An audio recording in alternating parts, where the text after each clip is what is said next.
And welcome back, everyone. Welcome back to another weekend edition of the StarCraft Evolution League King of the Hill number 4. I'm of course just like VIP with you. I'm joined by these amazing players, by the people in chat, and by my plushies as well. Welcome one and all to something a little bit different. I said weekly, technically monthly. This is a monthly tournament.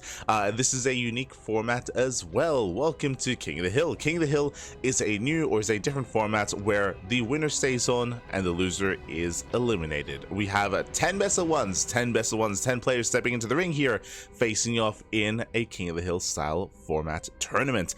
Likewise, not just King of the Hill, StarCraft Evolution. StarCraft Evolution. Yeah. We didn't cast any StarCraft Evolution last week. Now it's time to catch up. It's time to catch up with SEL King of the Hill, Code A, the main event, and also with Kung Fu Cup as well. We got a lot of tournaments to catch up on.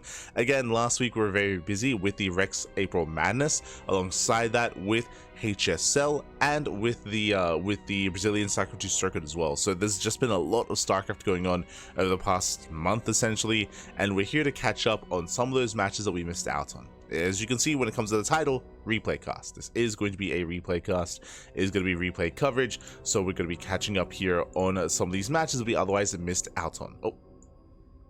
That we otherwise did miss out on. So now we're here.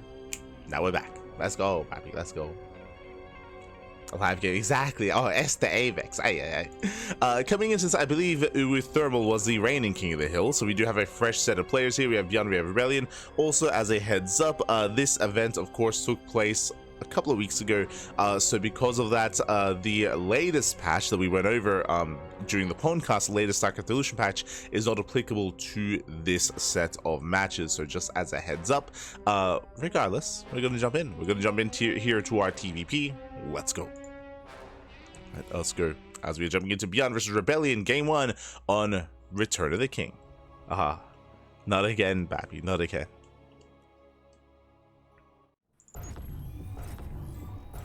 I still have mixed feelings about this map, not gonna lie. But here we go.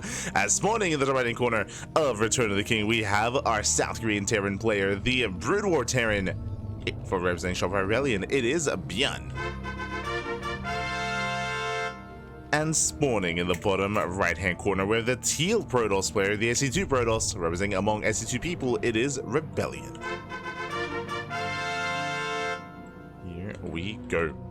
And again, for those who are curious, so that's just now tuning in, of course, it's StarCraft Evolution. StarCraft Evolution is a new format. I say new format, it's been around for a while at this point. We've been covering plenty of tournaments, but it does blend together StarCraft 2 versus Brood War races. And it also does make sure that they are pitted against each other, where there's no Brood War versus Brood War, there's no SC2 versus SC2. And welcome to Return of the King, a 4-player spawn map. Let's go. So we can spawn in bottom right, bottom left, top left, and top right. For those that have been tuning into the podcast, for those that have been keeping up with the news and with the updates to this mod, you would know that in the most recent big patch, they did actually introduce the concept, or they introduced the mechanic of pings at the start of the game to actually eliminate one of the possible spawn locations. So basically, in the latest patch, once you load into a 4-player spawn map like this, it'll ping 2 locations, and it'll basically 50-50. It pings 2 locations, letting you know that, okay, your opponent is in one of these 2, not one of these 3 possible locations. So it eliminates one possible location immediately, so it becomes a little bit easier to scout your opponent, and also to confirm if there is cheese or proxies or an all-in coming your way. So that is a change that's coming, I believe, for this weekend's SEL tournament, but it was not applicable here to this King of the Hill tournament, just as a heads up. For now, though, we're going to be settling in, and well, no surprise here, 3x him. Okay, God damn it. Now, how often are we going to see this build in this broadcast? One so far. God damn it. But it is going to be 3x stim timing here from ByuN. ByuN is very fond of this. Now, what I will say coming into this is that we have seen players shut this down. I'm thinking of Zardians, I'm thinking of a Hero as well, but we haven't covered players that shut down this build with Robo Openers and Robo Responses into Fast Colossus with early Sentries and Force Fields as well. So there are ways to deal with this a little bit easier. You can also respond to this, I want to say, with Blink Stalkers by slowing this army down. Regardless, this does hit very hard. So 3x Stim is a build that exists in SC2, but in Brood War it does hit different because of the Academy. The Academy army does allow you to research stim, but it also allows you to get medics very early on, as opposed to SE2, where to get support and to get medevacs you need a starport. Here in Brood War, you can do it all with Raxes. You can do it all with Raxes. You do not need a factory, you do not need a starport. You can do it all here with this 3 rack setup. So this does hit sooner, this does hit faster, and Rebellion hasn't seen, oh, he knows, he has seen it. So he has seen this, he does respond with a robo. Good response. Okay, so we're going for the robo response here. With this, we can gain access to early Immortal production and also early Colossus production as well with a faster bay. We'll see how this all lines up. We'll see how this does hit. We'll see if Rebellion can survive long enough to get into Colossus. Let's go. Let us go. When it comes to the setup here on 2 bases, welcome to Return of the King. This is a very unorthodox map is what I will say, and it is so punishing as well. Basically, as the defending player, you have your 3 base setup here. Technically you have an island, true. You have an island base here right next to your main. You have your natural that's on here on the low ground, and you have your potential 4th base as well. The problem though, as you can see, is that it is all on the low ground. There's a high ground ramp here, there's a ramp here, and there's this entire cliff face as well. And in the mid game, we have seen a lot of players struggle to really maintain their bases and even expand as well and try to break out. Meanwhile, here comes initial stim timing. The bay is on the way. Remember, the bay is for the Colossus, and Rebellion has to buy time for the Colossi. Here we go. The army does move out across the map. We have 2 medics. Stim is almost done, and Rebellion trying to slow this down. But last, the medics, they will top up the Marines. Ay, ay, ay. Marines are being topped up. Rebellion racing back home. He will have force fields available. There's the NG overcharge. The Immortal has arrived, and it's all about that force fields. How does he slice up this army, if at all? So far, does activate Guardian Shield. Does hold the line. Oh, does him in. We get a force field, but the last doesn't quite stop the army. Again, this area is just so wide open. He stims in, takes out one of these sentries. The other does pull away. And with the help of the shield, but it looks like we should be able to hold on here. We focus on the Marines and the Rebellion, he will hold. Whew. He does hold, he does survive, he does defend. From here, Colossus is on the way, and the game will progress. So far, again, this is a surefire way to just slow this down, to shut down this push, to make sure you survive, to make sure you can get into a longer game state. And now ByuN has to back off, and now we can calm things down, getting into a 3rd CC. So 3rd CC is on the way. The game is going to progress. Rebellion, he does hold, and we'll see what he can get done as he's going for the War Prism as a follow-up. Extra gateways on the way. Rebellion, he might just turn this into a 2-base all-in. Bold move. Bold move. Now, ByuN, he's already working on his tanks, so it looks like he's getting ready for said counterattack. He's got double factory production. Tanks going to be on the horizon. 3rd CC on the way as well. ByuN, he is active on the map to make sure he does scout the move out.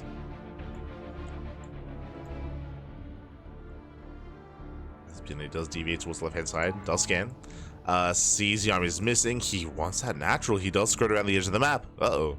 Does skirt around the edge. Again, this is a large map. Rebellion, he does miss a rotation. At the same time, Prism's moving out. We have Blink on the way. Now, Rebellion, he is... Oh, now makes sense with the Robo. Okay, I mean, yeah. Specifically on Return of the King, going for the Prism early on allows you to expand, so 3rd base is on the way. Very secure 3rd. ByuN, he does scan, looking for the 3rd base of his opponent. Colossus has arrived, but the tanks are ready. There's 3 tanks here on the high ground. Well, 2 on the high ground, 1 on the low ground. ByuN stims in. Does he force field in time? He does not. Ooh, sentry goes down. ByuN with the counterattack. Ay, ay, ay. The Immortal takes down one of the tanks, but last back at home. Rebellion, he's in trouble. Pylons are going down. Adepts are going down as well. And Rebellion just doesn't really have much at home to defend. Yeah, Probe's under fire. Probe's under fire. Rebellion, he just got a little bit too excited moving out for a counterattack. He has to recall back home. And how many probes is he going to lose so far? 4, 5, 6, 7 probes. 7 workers go down, and Rebellion, he is punished for moving out. Now he will clean this up. But again, that was a lot of damage. That was 7 workers, that was depowered gateways, denied warp ins, and the force recall. And the force recall as well. With that, ByuN holds. ByuN holds. He has a plethora of tanks. He is well fortified, well set up. He's ready. He's ready here. He's secure, and he's switching into mech. So bio opener switching to mech. Ion thrusters on the way, getting into vulture production, getting into vulture speed. And if Rebellion did want to end the game or did want to try to punish ByuN, he has missed that opportunity. He has missed the timing. Oh yeah, we got our overlords. Let's go. Back as they do lift. Behind this going double robo. Okay, double robo production. I'm loving the lift here to saturate. Okay. Again, Rebellion. I mean, personally, I love how this opener, how this build has kind of played out on Return of the King. Allowing Rebellion to expand, allowing him to saturate. It is still going to be awkward though, because he can't necessarily make 3 probes at a time. Oh, I guess for a time he can, to saturate his gases.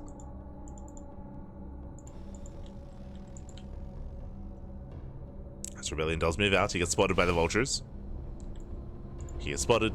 Raxes a fan net as well, to scout to confirm. And Rebellion, I mean, he can try to lay siege upon the low ground, but he doesn't really have the army to do so. ByuN is secure. ByuN's looking quite secure here. On 3 bases, we have a solid tank line. Turrets as well. We spoke earlier about how difficult it's going to be for a player to break out of a siege and break out of a contain, but Rebellion doesn't really have a siege setup. From here, he could try to tech up and could try to either commit to a robo-based composition or go into Sky Toss from here, which I don't think I'd be opposed to, but ByuN already just breaking out. Yeah, Rebellion, he races back home to expand. He's looking for the vultures. Rebellion out of position. ByuN moving out. Okay, that's 8 tanks. I love the dust that picks up when the tank moves out. Let's go. ByuN does push. He's got 8 tanks. Tanks to siege. Up! Oh, Colossus under fire, and the Colossus goes out. Massive pickup. Yeah, Rebellion here extends. He should not have been here. Tries to pull away. And Rebellion is going to lose far too much here. He's making immortals behind this, working towards charge. But ByuN, he has the high ground. He has the high ground. He's started stepping forward. And there's, what, 1 immortal remaining here for Rebellion. Ay, ay, ay. Tanks still siege up. They shut down the Stalkers. They shut down the immortal. Rebellion's trying to catch reinforcements, trying to come in from behind, but he only has a couple of Stalkers left. And ByuN, he's done it. And I mean, hey, Rebellion, he did shut down the initial 3 racks. That is true. I was very impressed. The initial 3 racks did get shut down by the Robo. But alas, the follow-up is where Rebellion, he was suffering, or he was lacking. Again, he wasn't ready for that marine counterattack. It just gave ByuN so much breathing room. Otherwise, he would have been in trouble. Remember, Rebellion, he was trying to break that siege line earlier. He was trying to push into the main. Dropping in on top of the tanks, but GG gets called, and ByuN, he will take game number 1, and ByuN will be our first King of the Hill. GG. GG, well played. Alas, ByuN, he will take the initial game, and he will be a King of the Hill. Congrats, my condolences here to Rebellion. Who also praised him on the Immortal? I believe he didn't. I believe he came back to ferry units into the island, if I'm not mistaken. But with that, ByuN, he'll be our initial king, and we'll see who can bring him down. As a reminder, best of 1. Best of 1s here, King of the Hill style format. We do have more players stepping up into the ring to try to bring him down. Let's go. As the PVTs do continue, up next we have the Taiwanese Protoss player. Up next is going to be ByuN versus StarAtt. Let's go. Now, the way that this format works is that the current King of the Hill does have 1 veto. They have 1 veto available to them, and the challenger picks the map. The challenger does pick the map here, so StarAtt, it is his map of choice, and we're going to be loading into Death Valley. Let's go.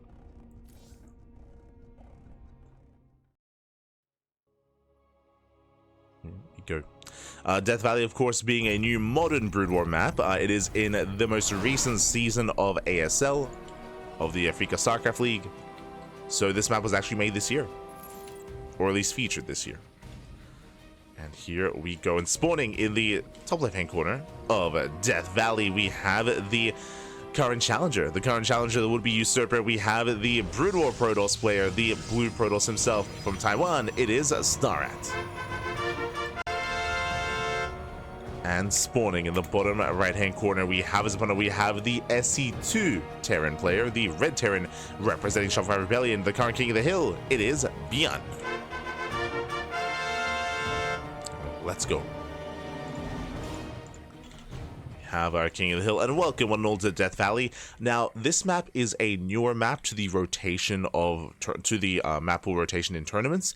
So I'm not too experienced on this map. We've been able to cover this a couple of times. I want to say twice, maybe 3 times, and there are some unique aspects to this map. First things first, we have of course the gas geysers here, the assimilators, I should say, at the ramp. For those that are curious, you can destroy these assimilators, and they will turn into permanent rocks to fully wall this area off.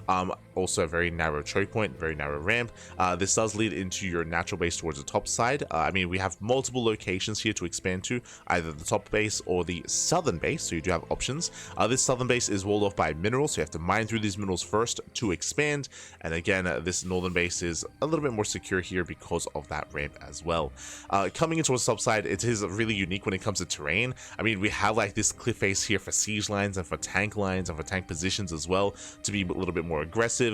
This just something that's really unique when it comes to Brood War maps is how they play with elevation. It's a very unique, and it's very, very prominent, I want to say. Like, you would never see something like this in StarCraft 2. You never see like an entire like alley here on the right hand side that is accessible, that is purely here just for like high ground positions and like tank spots, or not even just tank spots, but just unit locations as well.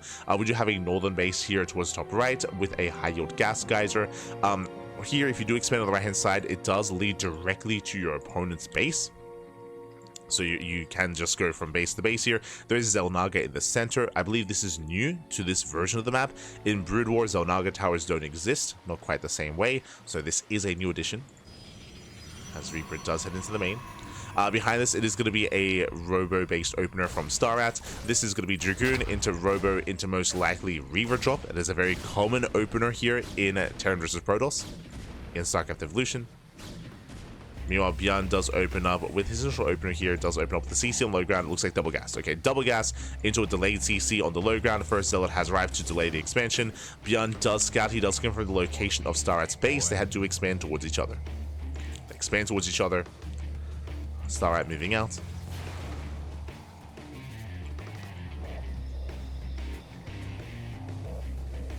So it does poke in. Once again, delaying the expansion,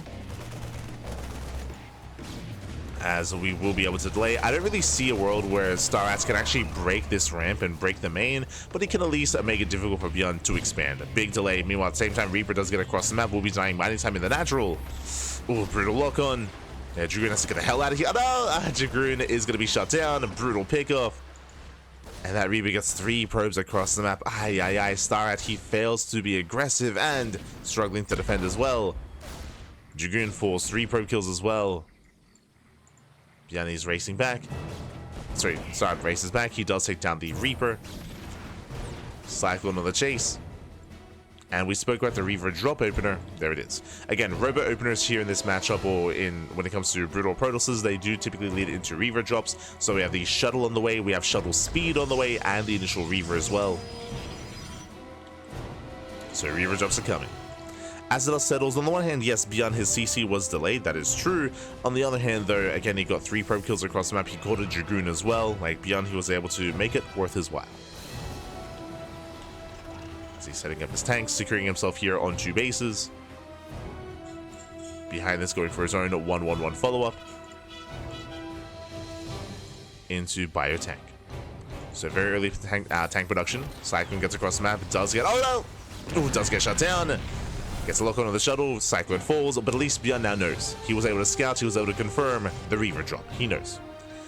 Back at home, he's getting ready. Bunkers on the way. ByuN, despite seeing the drop, he is proactive across the map. Goes for his own drop as well. What are the chances that StarAtt has something at home to defend? Now, again, the warp-in mechanic is different here. Right now, he's rallying across the map, so he won't have defensive warp-ins. He might have a production cycle at home. At least we hope so. As for now, StarAtt, he's just committing. Going for the tank.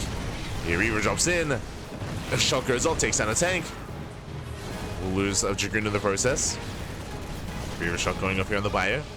Shuttle is thrown away by the Viking, but the drop is unloading in the main. And there are some units somewhat in position to defend. Last Reaver getting behind the middle line. Up! Oof. One shot goes off. SCEvo goes down. Marines A bust into the main. And probes are falling. You can see StarAtt, he does respond, he tries to race back home. Once again, picking off more SCVs. But the pylon does fall. Depowers everything in the main. The Artosis pylon. Brutal Artosis pylon. And StarAtt, he will defend against this, but he's bleeding out probes. Yeah, a lot more workers are going down. ByuN, he does intentionally target fire as many as he can. 9 probes do fall. ByuN, he defends, and he attacks. ByuN, he's still not done. He gets another 2, 3, 14, 15. 16? Not quite. He's not done. Jumps back in. And you can see how immobile this army is as well. Remember, Dragoons, they don't have Blink. Blink Stalkers, they'd be blinking back and forth. They'd be keeping up. Dragoons, oh, shuttle goes down. Dragoons, they have to go the long way around instead. And as StarAtt is being distracted in the main, ByuN, he does hit the natural. He does hit the natural. Gateway's under fire. Liberator has arrived. And mobility-wise, StarAtt just cannot keep up with this. He's trying to. He's trying to keep up. Liberator does siege. I mean, it also shows just how large the main base. It's a huge main. Jesus. So it's so difficult to get eyes on something like an unloading drop. Something like that coming your way. So with that, ByuN, he is secure. He's on 2 base saturation. From here, he can get a 3rd CC. For now, just throwing down more Raxes. And he's came to the production. Again, he's got 3 tanks. Reavers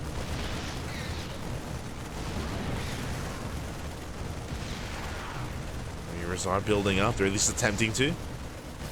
ByuN getting on the high ground. I mean, there's just so much high ground outside of the natural.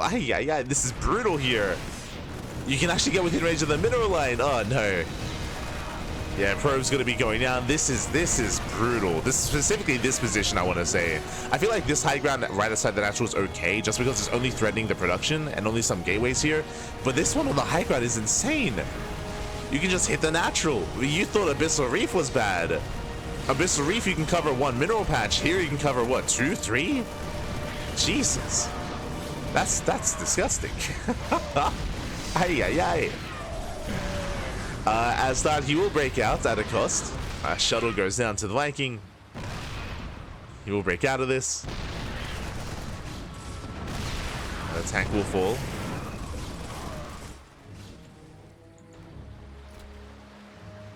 StarAtt, he does break out.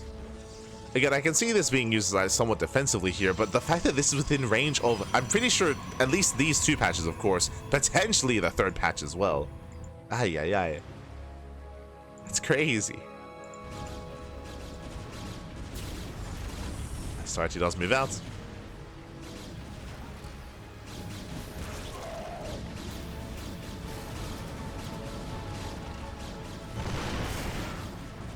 This base is so unpopular in Brood War. People just take the other base. I mean, we see why. I 100%. I mean, there is still high ground here, but unlike on the right-hand side, this high ground isn't within range of. It looks like it might be within range of one of the gases, but not the mineral line, right? So the high ground that's here, if we're talking about someone being aggressive and a player defending on 2 bases, it is more secure for sure. Jesus.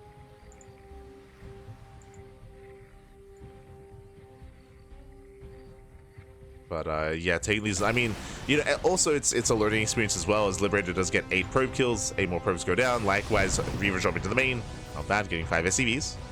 So I was just a little bit distracted by covering the map. We're still popping up.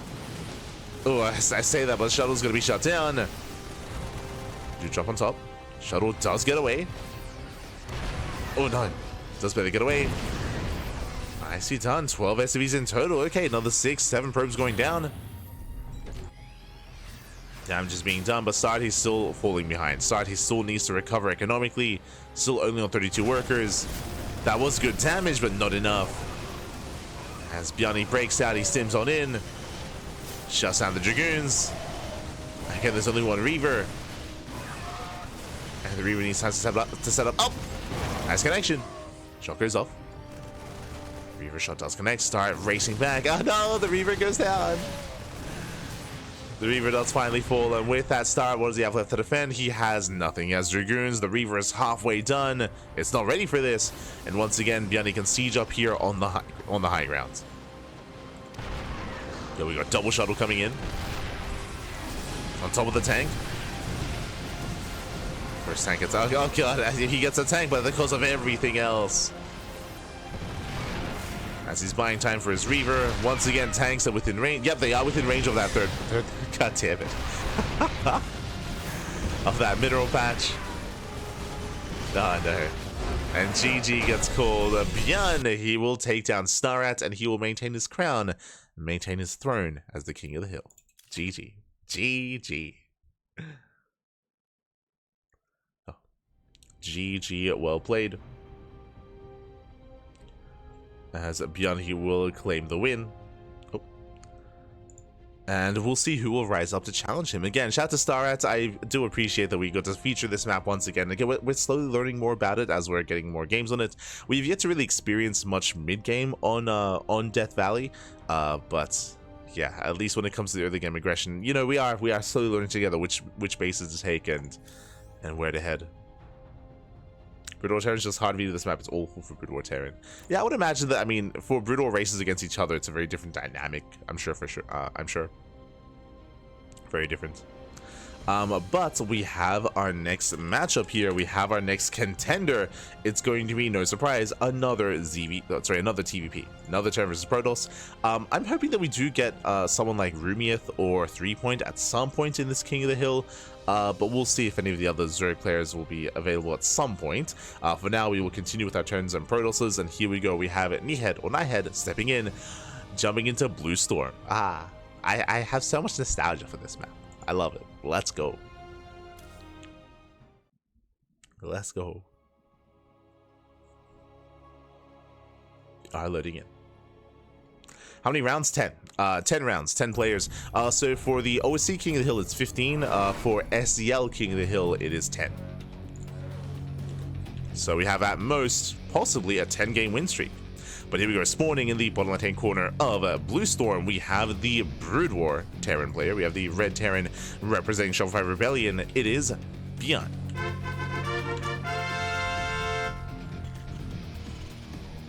And spawning in the top right-hand corner, we have the SE2 Protoss player, the Blue Protoss. It is Nihed.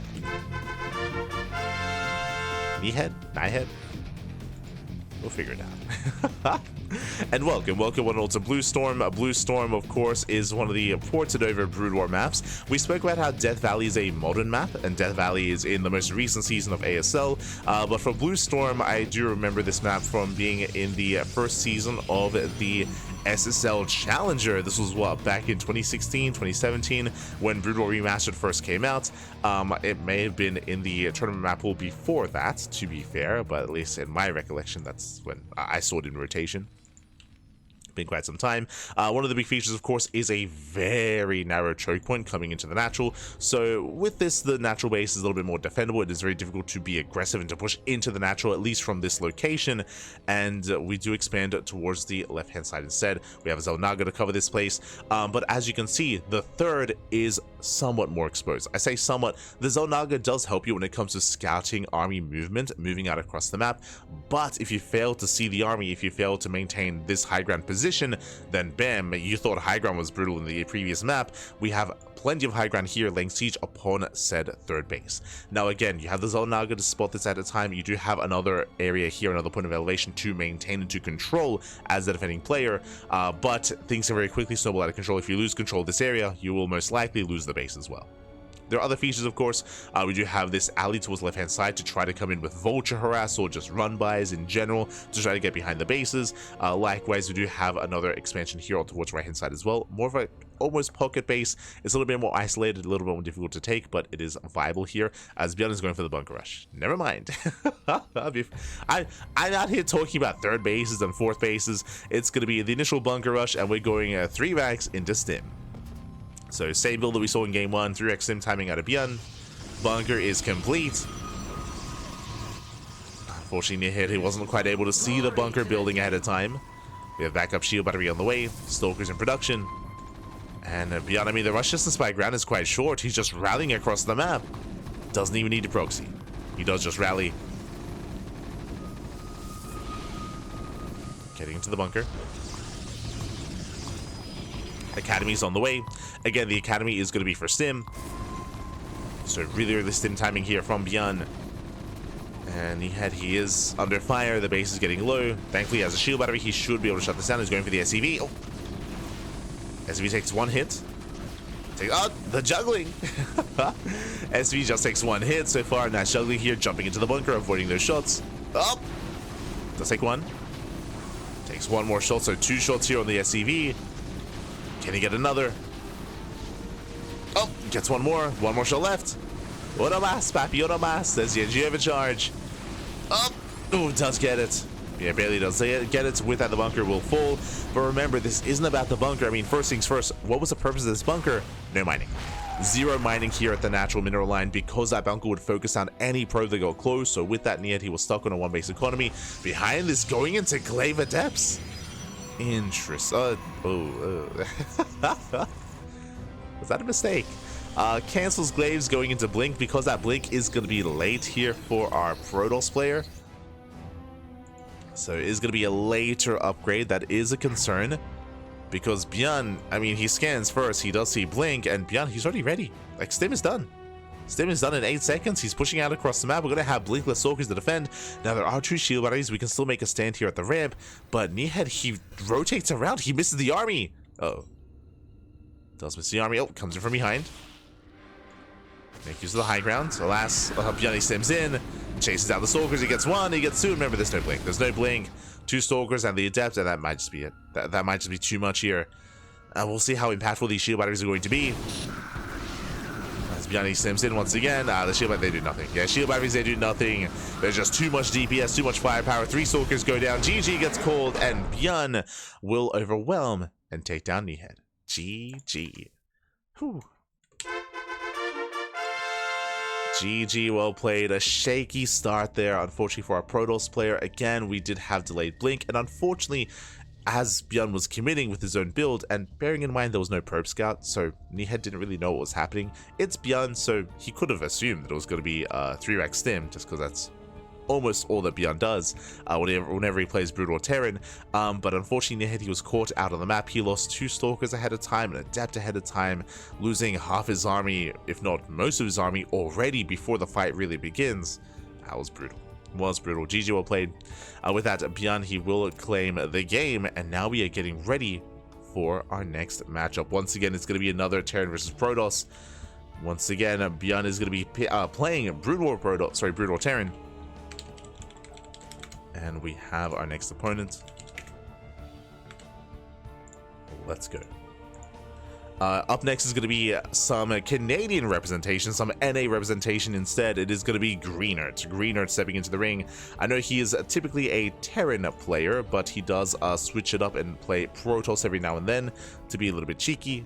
And we'll see if he can catch ByuN off guard. As up next, we're loading into a 4-player spawn map for the first time tonight, our point. Let's go. Let us go.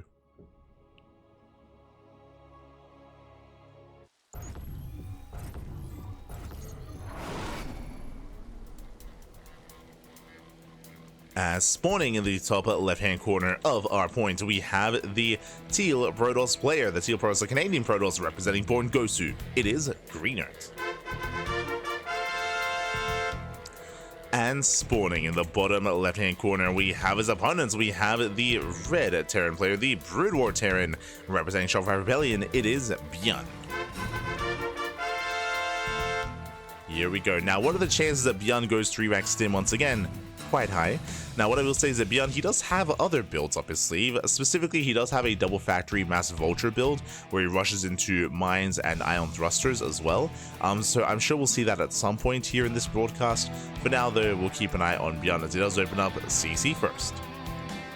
So very greedy build here by ByuN, but it makes sense as we are loading into a very large 4-player spawn map.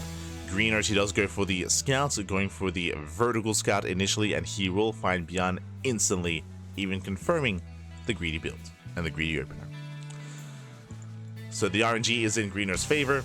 ByuN, he will spot the probe. As seeing the probe so quickly, he can assume that we have a close spawn location, either horizontal or vertical.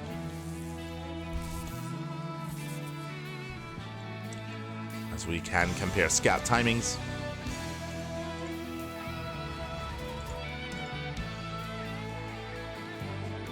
Meanwhile, the first Rax is on the way. Greenert, what is the plan? How do we approach ByuN? How do we approach this? For now, just going for a Gate Cyber Expand, standard opener out of Greenert. ByuN, he's going 3 Rax Stim. Once again, same build, 3 Rax into Stim. Oh boy. Now, as you saw previously, like, there are ways to shut this down. Shout out to Rebellion, right? Rebellion in the first game, he opened up Robo, he opened up with the Fast Colossus, oh, there we go.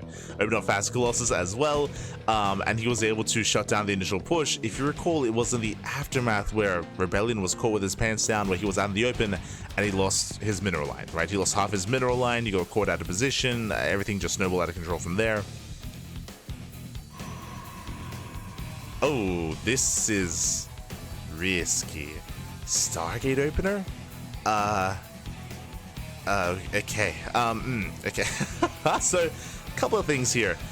First things first, in StarCraft 2, 3 Rax Stim hard counters Stargate openers. Now, the reason for this, in SE2, it isn't just 3 Rax Stim, but even 2-1-1s, or even 3-1-1s as well, or yeah, just early 3 Raxes, they hard counter, they shut this down. The reason for this is because what do you have with the Stargate? Well, you can make Phoenixes. Phoenixes, they can lift up 1 Marine at a time, and you can make Oracles, which have a lot of DPS, but are also very fragile, and it is going to be an Oracle opener. But what are you foregoing? You're foregoing Blink, you're foregoing Charge, you're foregoing Robo Immortal production, and against Mass Marine, they shoot up. They shut these units down real fast and real quick. Yeah, that was less to defend. I'm not too fond of this build of choice, I'll be honest, from Greenert, and we have seen many a Protoss player fall and just topple over, going Stargate against 3 Rax Stim. We'll see if Greenert can pull off a defense. I mean, I can see a world if Greenert, I don't know, throws down some stasis traps, if he can catch out the army and buy time and fight the army a portion at a time, then maybe I can see Greenert pulling out a defense here, but it's going to be a tough hold. It's going to be a tough hold here for Greenert. ByuN's scanning. He's searching. There we go. Another scan. He sees a Stargate. Yeah, he knows. He knows. He does see the Stargate opener. Ay, ay, ay. Now, if you recall, Hero had a really unique approach to this. Hero, it was in the best of 9 show match between Hero and ByuN, where it was on Amygdala. Hero did open up Stargate, and Hero had some impeccable control. And what he did with this first Oracle was harass across the map and keep ByuN busy back at home, keep him pinned. And ByuN actually never was able to move out. So this is kind of the best case scenario for Greenert, would be to just keep the army pinned and not lose the Oracle and delay any kind of push. Stim is done. Stim is done for ByuN. We do have 2, soon to be 3 Oracles as well. Now going into a Twilight Council. ByuN is massing up his army. And ByuN is going for a later timing. He has +1, and he has, of course, Marine range on the way. I keep forgetting the name of this upgrade. It's like 3.9 shells or something. 69mm rounds. Something like that. But for now, Greenert's pulled away. Oh, as we mentioned, Greenert, he has to do everything he can to slow down this push and to hit these mineral lines. If he doesn't hit the mineral lines, then ByuN is moving out. He does get spotted. Greenert back at him. What do we have to defend? We have a shield battery. We have 3 Oracles. We have, what? 6 Adepts. I can see a defense working here. As he's actually getting another Oracle, like just mass Oracle. Okay. Okay, I see you. Scan does see all the Adepts. Specifically Adept Oracle, I mean, there's a lot of DPS in this army. And ByuN, he doesn't like it, he backs off. A very unusual composition here, but okay, let him cook. Let him cook, Pappy. Mass Adept Oracle, let's go. Glaives on the way. Okay. Army stims, ByuN does stim in, does catch 1, 2, 3 Adepts. Ay, ay, ay. Focus out the Oracles, and you can see how fragile this army is. Yeah, everything just crumbles. It's just it's a glass cannon composition going Adept Oracle, and ByuN, he's more robust. He has medics. He cleans everything up, and I think that's just game. Unfortunately, Glaives doesn't kick in. I appreciate the unique composition. I do appreciate it, but again, as we saw, like, it's just so fragile. It's so flimsy, and it just topples over. It crumbles. With that, ByuN, he will bust his way in. And with that, ByuN, he will break the natural, and now he can push into the main. Again, I appreciate the more unique composition here and the unique approach to this 3 Rax Stim timing. I want to say it had potential, especially if we were able to wait for Glaives. Like if we were able to wait for Glaives, then maybe. Like I could see this build cooking, but Glaives is not going to finish in time. It's not going to finish. Everything goes down. GG gets called. Glaives will not come into play, and ByuN, he will take down Greenert and maintain himself as the king of the hill. GG. GG, well played. Whew. You 2-3, yeah, there you go. GG. GG, well played. With that, ByuN does claim the first, does take down Greenert and still maintains that king of the hill status. And we'll see who's able to step up next. Mass Oracle was not the move. As we mentioned, Stargate openers, like in my mind, these 3-rack stim timings are a hard counter to Stargate openers. In my mind, I will say though, I will emphasize that's why I was so impressed by Hero. When Hero went Stargate against ByuN, again, he did everything he could to just keeping aggressive and keep threatening the mineral lines. This is something that Greenert did initially, but remember he stopped because it did seem like he was using, of course, his oracles for a different purpose. He was trying to mass up a high impact army, so he wasn't using them to harass. But because Hero was so adept and so on top of harassment and punishing or crippling or even just keeping pressure on the mineral lines, it meant that ByuN couldn't push. And then back at home, then Hero was able to go into Colossus production, into Robo, into Colossus, into like a more robust army. Here, again, the oracles weren't used to harass. They were instead, it looked like, going to be used to just try to focus down and DPS down the army. Instead, as a result, ByuN was not stopped. He was not stopped. He was not slowed down. GG, well played. With that, we're getting into our next game. And we do have our next challenger here. Ooh, for the first time tonight, not going to be a Terran versus Protoss. It's going to be a Terran versus Terran instead. And I would say that we have our next challenger here as he has a pretty good chance to try to cause an upset and bring down the king. Let's go. Up next, who do we have? We have ByuN versus HonMonO. Let's go. HonMonO, for those who don't know, he is an animal. He's an animal. He's an absolute beast of a human being here. HonMonO, he's very cheesy, very aggressive, very in your face, and I would not be surprised if he has something cheeky in store for ByuN. Let's go. Let's go. Greenert, Salty Zerg. Greenert is a Terran main. Greenert is a Terran player. Just off-racing here as Protoss. But here we go, spawning in the bottom right-hand corner of Return of the King. We have our South Korean Terran player, the Brood War Terran. Representing Team Hyper 1, it is HonMonO. I'll fix up his name. I got you. There we go. And spawning in the bottom left-hand corner, we have as opponent, we have the current King of the Hill. We have the South Korean Terran player, the Red Terran, the SE2 Terran. Representing Shopify, it is ByuN. We go. So we are going to be building up and getting things ready. Of course, welcome to Return of the King. This is a 4-player spawn map. Spawn locations are not known, not yet. And we can see that HonMonO, he does not go into the center. He does not proxy in the center of the map. Okay. First things first, no proxy. We're calming things down. Now, I'll be honest, I do appreciate seeing HonMonO like in longer game states, in the mid game and the late game when it comes to TBT. I love seeing mass ghosts, and I'll be honest, it's been a long time since I've seen a later game state, including Brood War Terran. It's been a long time since I've seen mass ghosts and lockdown. We have potential here. I say potential. In general, these games have been a little bit shorter. We'll see how our players will approach this. As ByuN, he does scout horizontally, and ByuN will find HonMonO. So ByuN will find him. HonMonO back at home, going for the racks expand. Economic opener at a HonMonO. Likewise, ByuN doing the same. Economic opener as well. CC also on the low ground. ByuN, he will scout. He will confirm. HonMonO, he is aware of the SCEvo.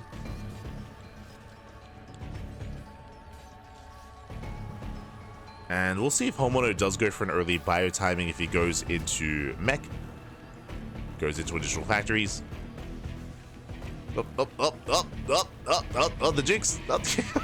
You can see he wants the SCEvo. He wants him. He wants up. He breaks out. He breaks left, and it looks like the SCEvo will not escape. Whew.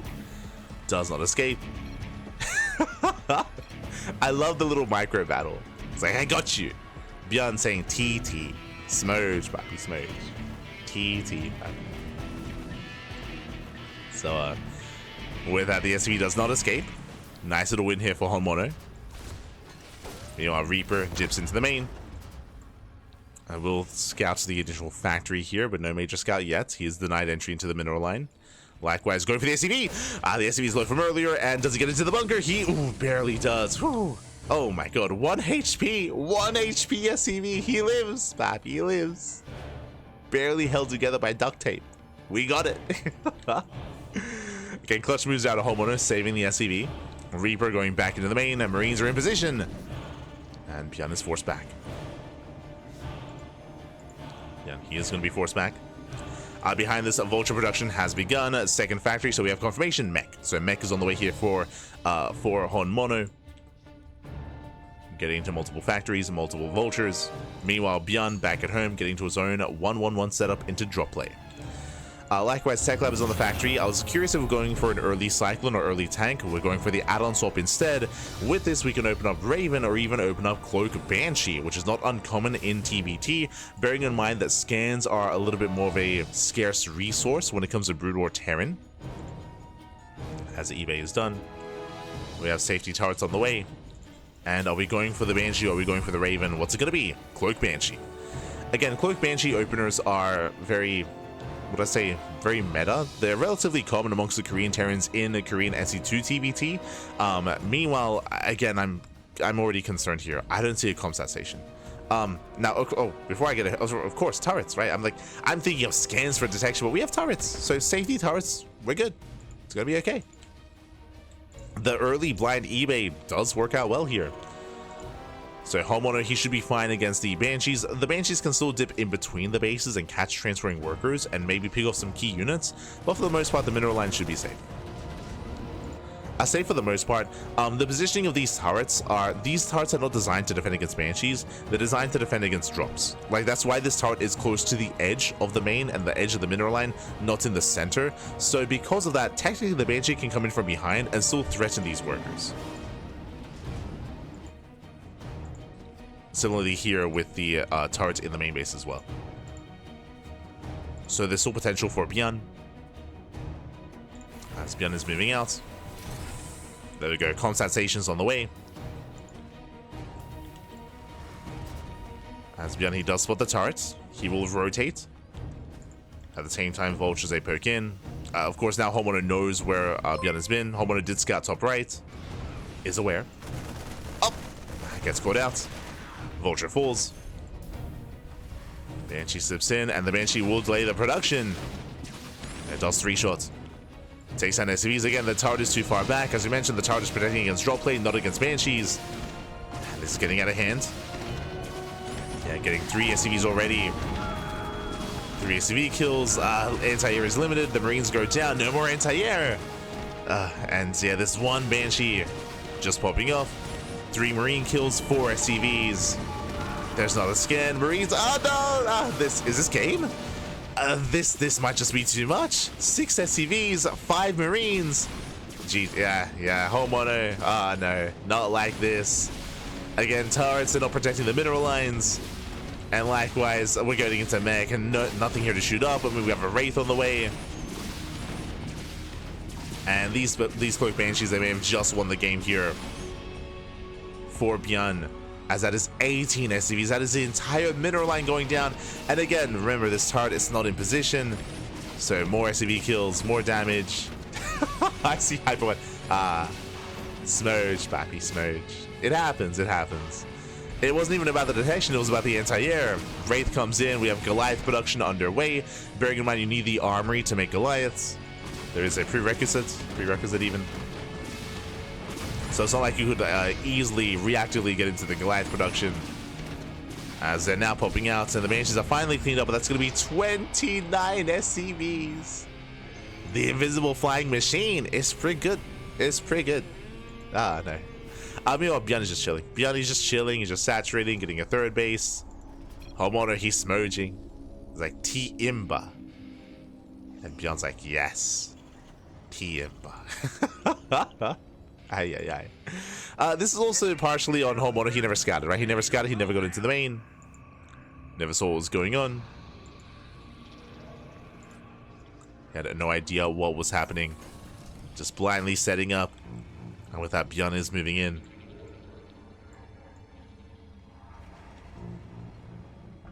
As here we go. There's the scan. I mean, now he scans the main. The last ByuN, he is sieged outside of the bases. Dropping into the main. The army is struggling here for HonMonO, as again, he has a crippled economy. Oh, tanks in position. Yeah, okay. Holding on to the main. Oh, HonMonO, calm down. Okay, we're good. Does calm down. And ByuN's just quite comfortable. He can just comfortably contain his opponent. ByuN does not have to push in. He does not have to push in. He does not have to break the 2-base setup here of HonMonO. He just take a third, take a fourth base, and look to max out. I mean, ByuN, he's already overwhelming when it comes to the army supply. We do see attempted, again, further mech upgrades here. 4 set Goliaths. +1 on the way. We have more turrets being thrown down. HonMonO, he is looking to turtle up on 2 bases as hard as he can. But the problem here is that HonMonO, he has no hope to push out anytime soon. The problem is that he is turtling, but that's all he can do, as he is contained by his opponent. Meanwhile, ByuN, he does get a 4th. Again, ByuN looking very comfortable.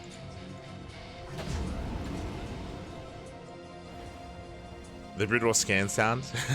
I personally, like, the most nostalgic thing to me about StarCraft Evolution are the sound effects, whether it's some certain abilities or like even stim, right? Like even the stim sound from Brood War Marines, like the spider mines burrowing, like that's like, there's so many like specifically like sound effects that like trigger memories or trigger nostalgia. I love it.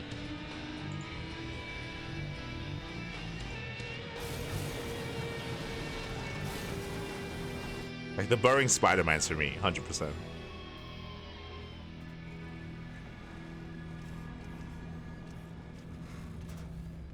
Like Hydra's attacking, Dragoon's being killed. Like this is the Dragoon death sound.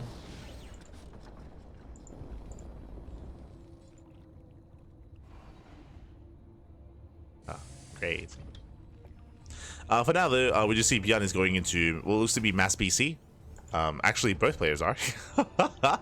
We have BC production from one player and also soon to be BCs from the other as well. So we're getting to battle cruisers. And now, because of the island base, HonMonO, he can expand. So he is getting a 3rd, slowly but surely. Getting a 3rd expansion. Ooh. Tank does punch the Cyclone.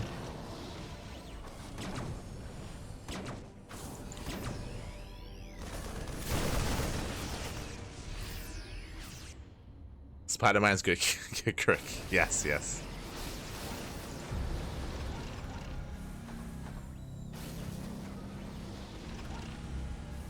They do. As Yamato is being researched. So we got Yamato on the way. Again, we're building up.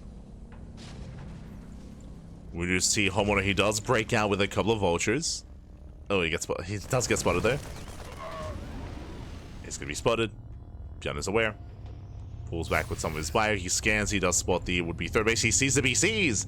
He is aware.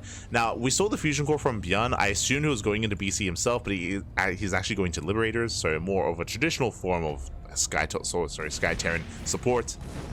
It's a Viking Liberator. Would have enjoyed seeing BC versus BC, but we're not quite going to get that.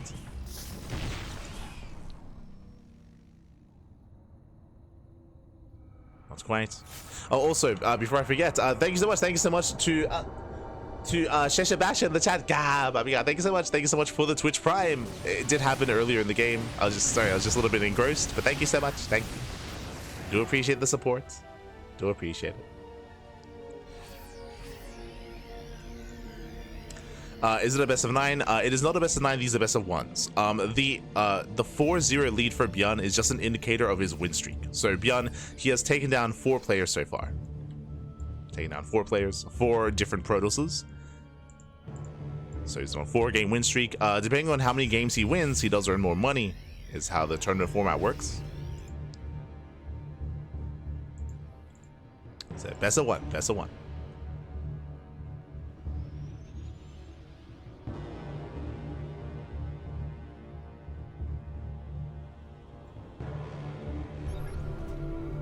as we have more BCs massing up.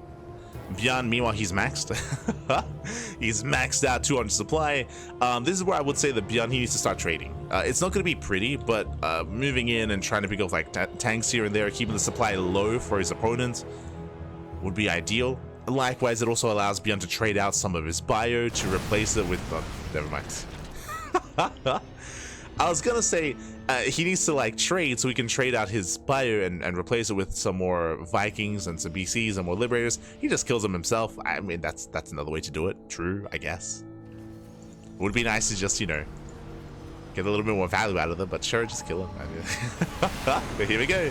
The Liberators do siege. Tanks are exposed. As the first and the second tank also going to be under fire.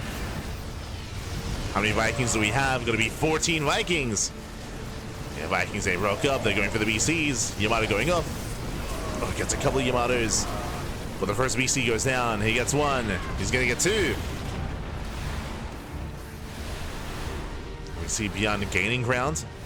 Pushing further in, getting within range of the base. Another BC falls. Valkyries are here to support. Valkyries do so much splash damage. But it's about the base. It's about the base. It's about the economy. Vultures, they do come in for a run by, but alas, ByuN, he has the support back at home. Oh, spider bites. And the natural base is being denied. Now, we do need some more Vikings, though. Shout out to the Valkyrie. They will clean up these Vikings. Vikings will all fall. BC's now going for the tanks. Oh, my God. The Yamato. Nice Yamatos. Takes down two of those medevacs. Catches out some of the tanks as well. Again, HonMonO, he's fighting back, fighting hard.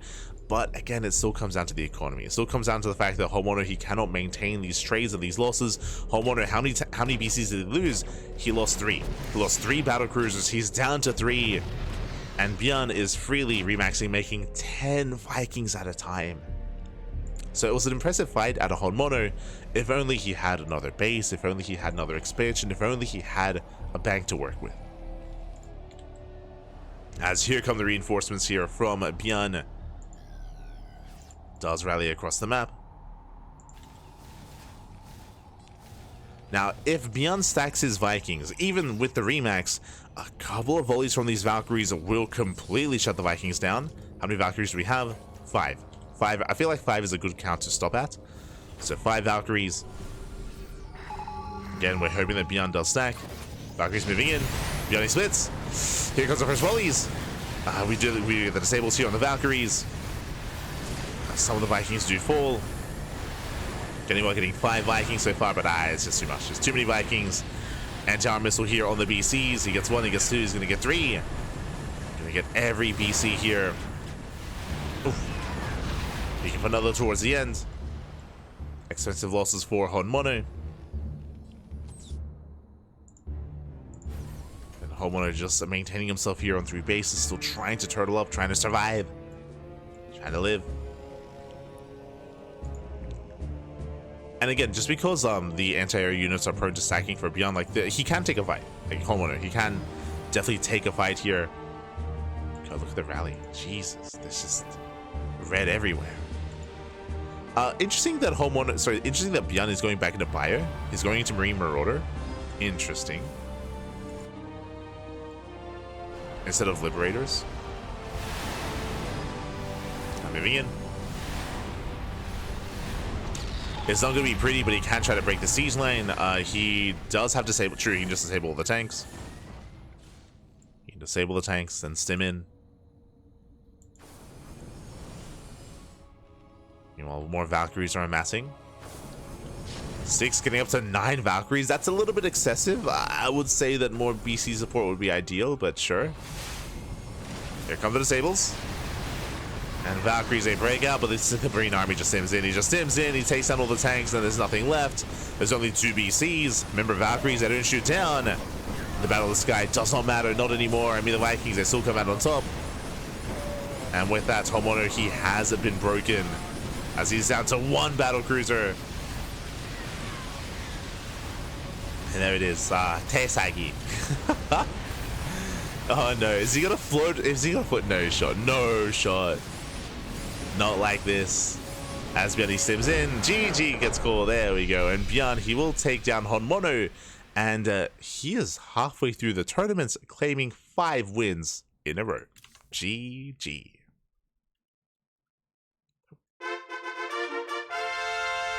GG, well played. With that, ByuN, he does claim another win here, now on a 5-game win streak. Again, HonMonO, he definitely had his own moments in this game, and we were able to just sink our teeth into a longer game state. But as a reminder, it all came down to the Banshees. The reality is, if you recall, the Banshees, they killed, what, 29? Like 29 plus SCVs at the start of the game.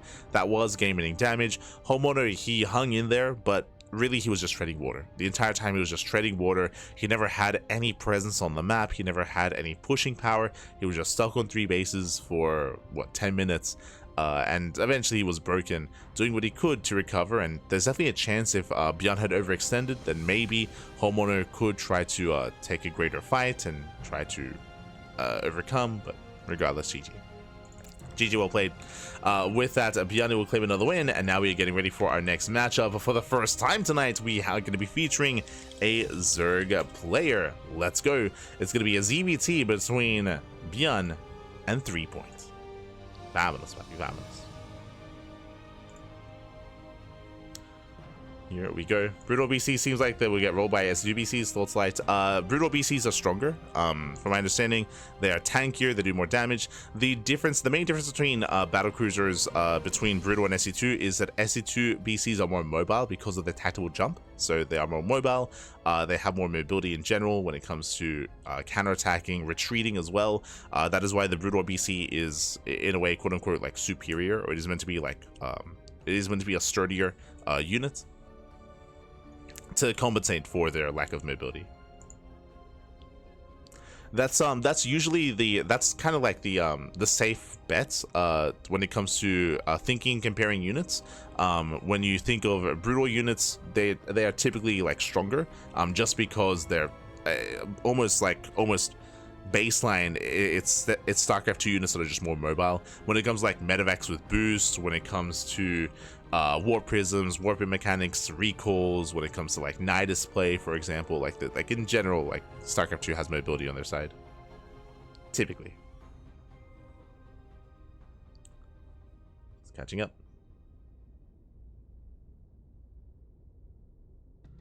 Here we go. So we're getting into our next game. Trade what? If you're referring earlier, trade out the buyer. Trade out the buyer. For more Vikings and libs. But here we go, spawning in the bottom right hand corner of Death Valley. We have. There we go. We have our current King of the Hill. We have our South Korean Terran player, the Brutal Terran, representing Shopify with 5 wins under his belt. It is ByuN. And spawning in the top left hand corner, we have the Challenger, we have the would-be Usurper, we have the South Korean Zerg player, the Blue Zerg, representing Team Hyper 1. It is threepoint. Here we go. Oh, Enki was covering this. Let's go. Enki. But here we go. We are going to be settling in once again into Death Valley. Death Valley has, we do see threepoint expanding on the right-hand side. Interesting expansion location. We have seen some of the struggles of players maintaining this base and maintaining this expansion, but I'm under the assumption that threepoint is going to be fighting for map control. So we'll see how we'll approach this. As a reminder, threepoint, he is the SE2 Zerg player, so we'll see how he's able to approach ByuN. Threepoint, I would say, is maybe top 3 Zerg in StarCraft Evolution. Top 3? Yeah. I'll say, actually, there's an argument to be made about Wayne. But right now, I would place Dark and Shin above threepoint, and threepoint is number 3. But I know that Wayne and Young Yakov have been doing really well recently. I know that Wayne and Young Yakov, they've both been committing more time. They've been both getting some good results. I'm tentative bringing them up just because, if you remember, last time we casted Wayne, he did defeat Classic, which was impressive. But Wayne, that was like a 10-minute series. Like Wayne, he cheesed the hell out of Classic. It was very short. So I still have a really hard time gauging like the level of Wayne and gauging like how he does perform in the mid game, for example. So I have a hard time placing him. But overall, we're gonna be settling in. And again, I do think the 3-point is going to be a good challenge here for ByuN, as ByuN is going 3-Rex Stim. Shouldn't be a surprise here, but we have 3-Rex Stim here by ByuN. It is his go-to build, and so far it's been the only build that ByuN has gone for when it comes to his Brood Terran play. So 3 Rexes towards an academy, towards a regular academy, into Stim. ByuN, he's hidden here on the high ground, keeping an eye on what moves out. Lings a fan out across the map. And we'll see if 3-point opens up Roach. He does pull out a gas though. He pulls out a gas, so far hatch gas pull, standard opener at a 3-point. He is now claiming a third base towards the left hand side. Lings they poke in. Do scout. They do confirm the expansion location here for ByuN, as again ByuN he's expanded towards his opponent. Academy is on the way. The academy gets thrown down under the Overlord. Interesting location for the academy is what I will say. But now 3-point, there's no doubt in his mind. There's no doubt in his mind that it is going to be 3-Rex Stim. Again, ByuN, he is notorious for this build, so 3-point should be 100% certain as to what's going on. And we'll see how he responds to it. That's why I'm curious. Does he respond with defensive Banelings or defensive Roaches? And we have the answer. Baneliness on the way. Okay. Baneliness is on the way. Creep is spreading, more importantly. Now, because of the way Brood Terran works, I believe there won't be a scan. Oh, never mind. Okay. Comsat stations on the way. Fire bats are going to be included. Scans will be available. I was going to say that potentially 3-point might be able to engage the army on creep and have like a better engagement because of that. But ByuN is getting ready for that kind of scenario. As ByuN is pushing. ByuN is pushing out, and he should have, yeah, he does have scan energy as well. Just in time for his attack. So we have 2 medics. We have our fire bat. Yo, let's go. Oh, he be sturdy. He be chunky. Fire bat moves out as well. Bearing in mind the fire bat can also stim. Like stim is applicable to the fire bat as well. We do have Banelings amassing, Lings building up, Spine Crawler on the way. Queens do come forward, and we'll see if 3-point can pull off this defense. Again, it's not going to be easy. ByuN moving forward. Up, going for the spine. Spine is going to be denied. Firebat does fall. Takes down the Firebats. Oh, no transfuse. I mean, not enough energy for a transfuse. Nice target firing on the Banelings. He gets 1. And the creep is receding. The creep is all receding here. 3-point is in trouble. Baneling rolling up. Up, gets us around. Not bad. 3-point holds. He does hold. He does surround the army just barely in time. He can chase down the medics. And 3-point, he will survive the timing. And 3-point can drone. 3-point, he's droning on up back at home. He shuts down the medics and shuts down the bio. Back at home, ByuN is safe. He's secure. He has his bunker. And remember, he was already working on the next step. He has +1 on the way. He has range on the way. U239 shells. Yeah. You want Bailey's rolling in. Only 2. They get target fired. Nice target firing out of ByuN. The boys are being pulled to repair. Bunker will stand strong, and ByuN holds. Yeah, bigger extension from 3-point. He bleeds out a lot of Ling Bane. Has to pull away. Behind this, the 3-point, he's droning, he's taking. We have the lair on the horizon. Roach Warren does get thrown down, so he's going into Ling Bane Roach Ravager. Interesting. Not committing purely to Ling Bane. So he's getting into Roach production. Likewise, behind this, ByuN committing here to his bio, into bio tank. Siege mode is being researched. ByuN securing himself. And we're getting into the mid game. Let's go. We're getting to a longer macro game. Beautiful. Beautiful.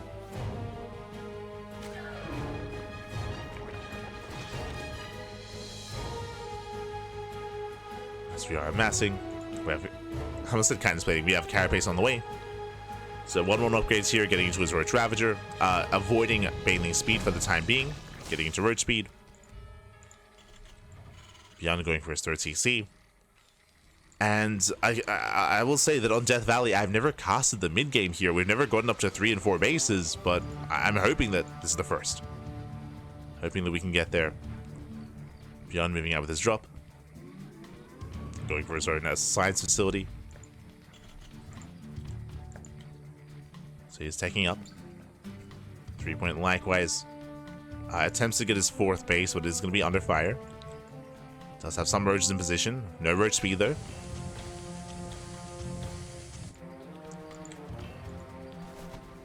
3-point, he's trying to get a position. The base is under fire. Hatchery getting low, getting very, oh Jesus, getting very low. But we'll defend. We'll defend, we'll survive. ByuN does push on the right-hand side. So dropping left for a distraction. Dragging 3-point out of position. The Overlord does spot the move out. 3-point, he knows. He knows, he is aware. Alright, in my mind, this was like an elevated point, and it is, but there's no pillar here. So alas, ByuN shuts down the Overlord. So let's push. No, Nihed was casting, but yes, that's true. Fun fact, this has been changed in the most recent patch. No longer the case, but for this match it was. As tanks are moving in. Once again, ByuN looking to get on top of that ramp. We'll see if he can. As Ravagers have amassed. Oh! Does push forward. Massive tanks just going to be going off, but at last 3-point he will shut this down. The tank's caught on siege. Yeah, ByuN not ready for this. He does get caught on siege. Tanks going to be going down one after the other. 3-point, he has momentum. He can keep going. He can keep going. Getting 1, 2, getting all 3 tanks. Again, ByuN, he wasn't set up. Back at home, I mean, he does have the initial science vessel. No radiate. Does push forward tank. Another one almost caught out as well. Australia falls back further behind the natural. Bunker going down. 3-point, can he pull this off? Ooh, tanks to siege. He has to respect it. He has to respect the tanks. He pulls away. Violating down the depots. Depots aren't going to be falling. 3-point maintaining his position. Remember, ByuN behind this, he does expand, but 3-point is going to be rallying into harass. And Irradiate is being researched, but again, it's quite late. It's not ready yet. Still a ways off. As the SCVs are going down, ByuN getting pulled apart. He has to respond, he has to react.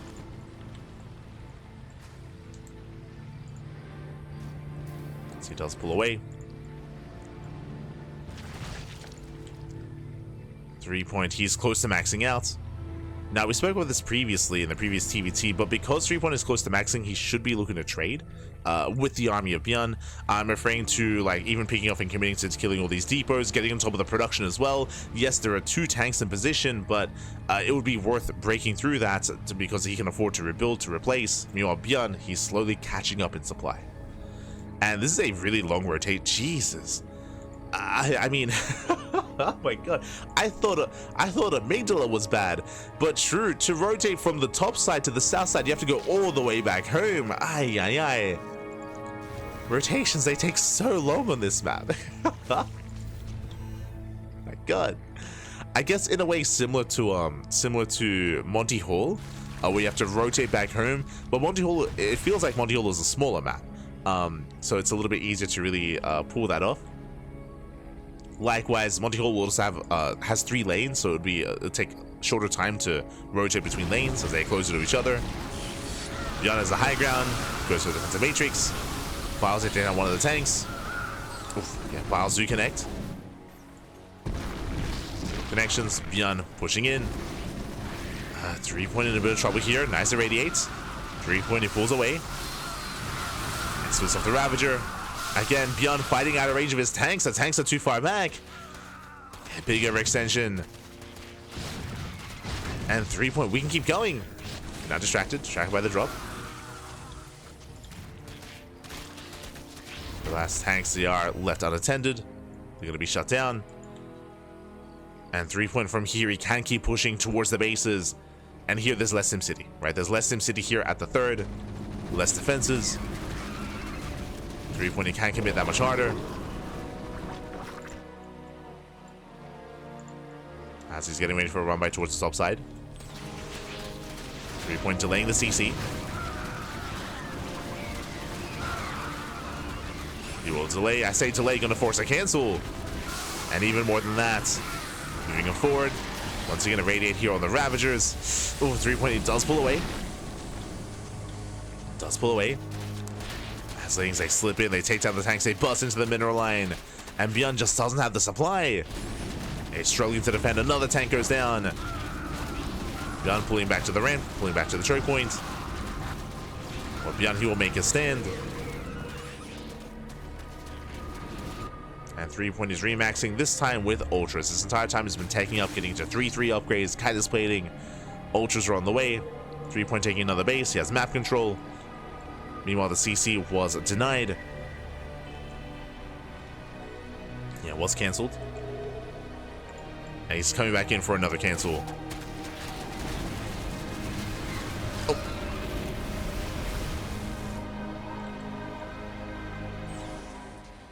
ByuN just cannot expand. He's trying to set up. He's not aware of the ultras either.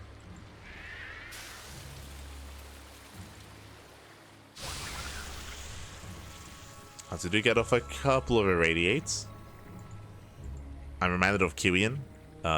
Like irradiates here on the main army. Unfortunately, that means that there won't be an irradiate when it comes to the main fight. It's a bit of a concern. Oh no, the Vipers! Oh, he gets one, he gets two. Can he get three? Yeah, missed rally here from 3 points. Bit of miscontrol. At the same time, the Ultra has arrived. The one ult? Oh god, no. No +3, the Ultra goes down. As another Ultra trickles in. Yeah, 3 point just trickling in a couple units at a time, but this still might just be enough. Takes down the tank. Catches out the ByuN army. The Ultras, they just want hugs, Pappy. They swipe away. Yeah, 3 point just keeps on rallying in. Ultras towards the top side, towards the south as well. Ultras everywhere. And ByuN, he has been broken. ByuN, he went on a crazy win streak, winning 5 games in a row, but 3 point, he's here to stop him. GG gets called, and 3 point, he will bring down ByuN and become our new King of the Hill. GG.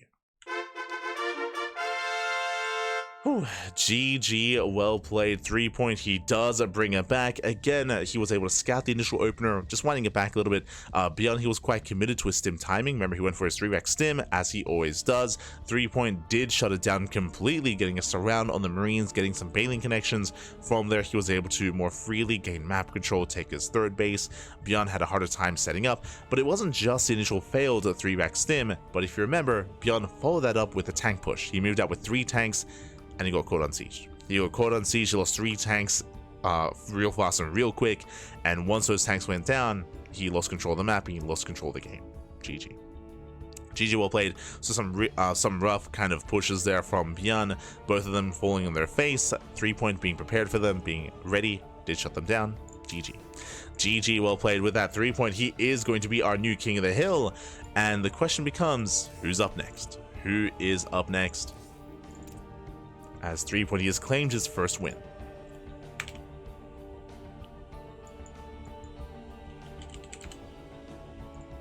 He's claimed his first win.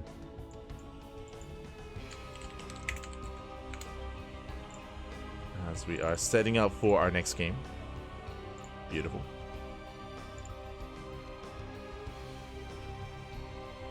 Here we go.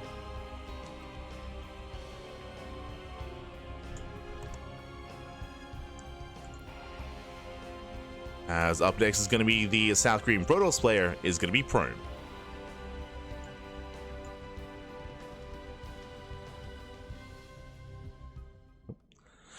Yo, as we are loading into one of these maps for the first time here on the channel, let's go. For the first time, we're going to be loading into Arkanoid.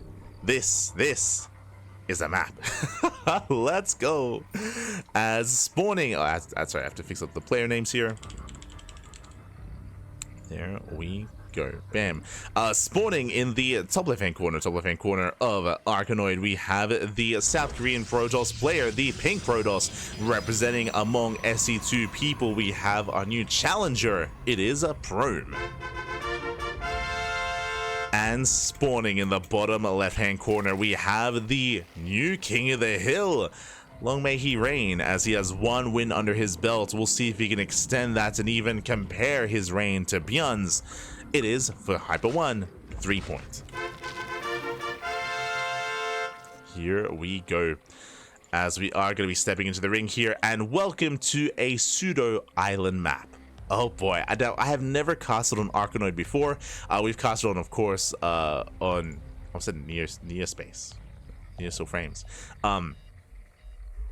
Jesus, what am I thinking of? Paradox, that's it. We've casted on Paradox, we've casted on some of the other island maps, but never on Arkanoid. So I'm excited, I'm ready. As you can see, I say pseudo island map because technically these aren't islands, but there are just layers upon layers upon layers of rocks that basically island map. Now, of course, you can eventually open the map up over time by knocking down all these rocks and opening up these attack paths, but until then, you are safe and secure. On top of that, 4 base or 4 spawn locations, top right, top left, and bottom right as well. We do see that 3-point double hatch before spawning pool, a very greedy build.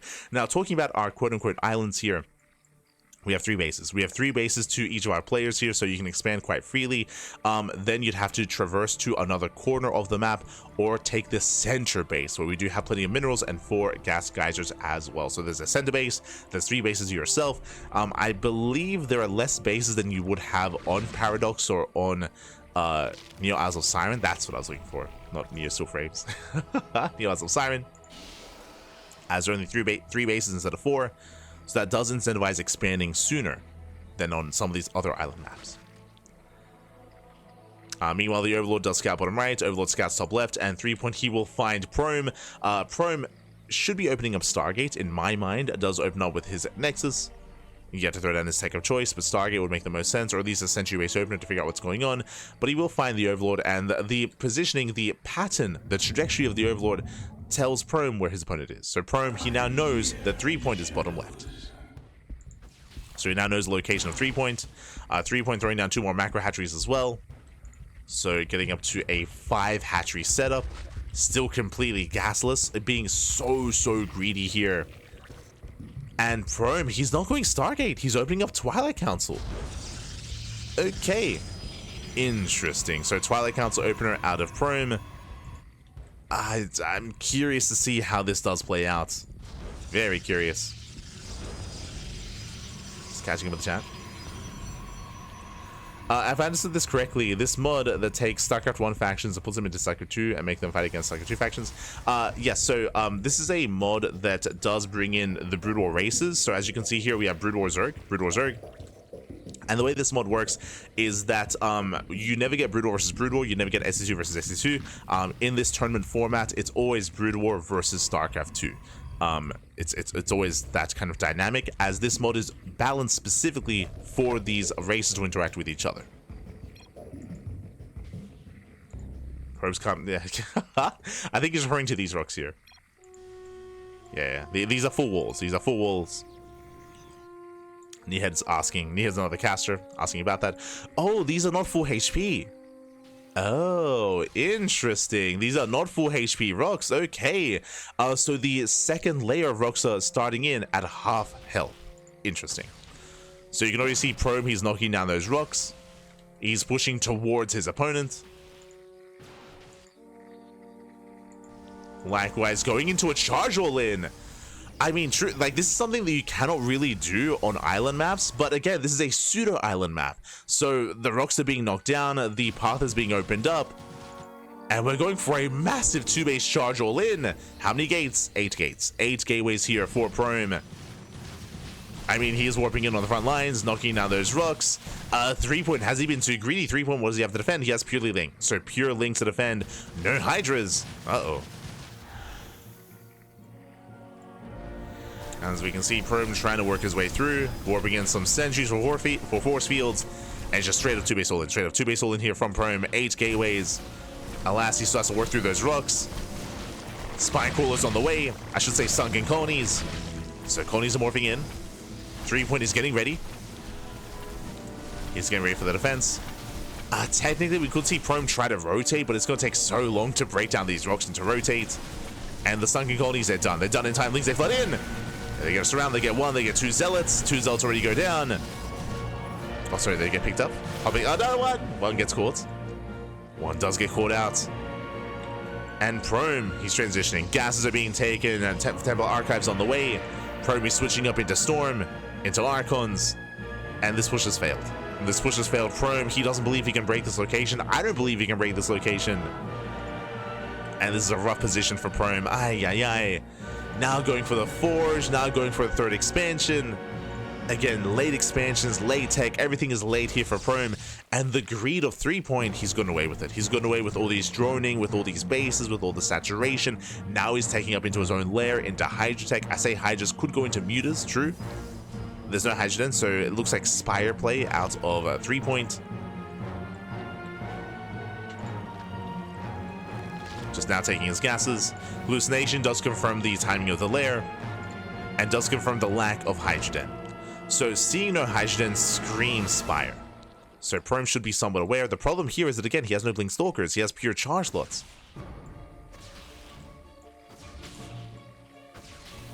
And there it is. The Spire is on the way, as we did mention. Prome, the only anti-air he has are going to be Sentries and Storm. And I guess some Archons. Overlord Speed is on the way. Potential Drop Lord play. True.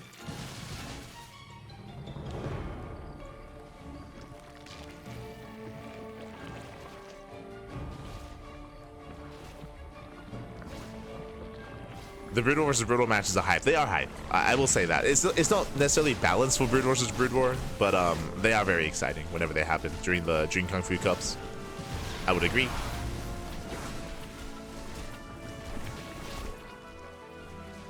As Prome, he is stuck here. Like, again, Prome cannot push in. He cannot push into this. No, without Storm. Storm is now done. But Rocks is still being knocked down. Shout out to Nihed. Again, he hasn't cast as much of this, but it looks like he's asking for more specifics. We have Sun Colonies here on the right hand side as well.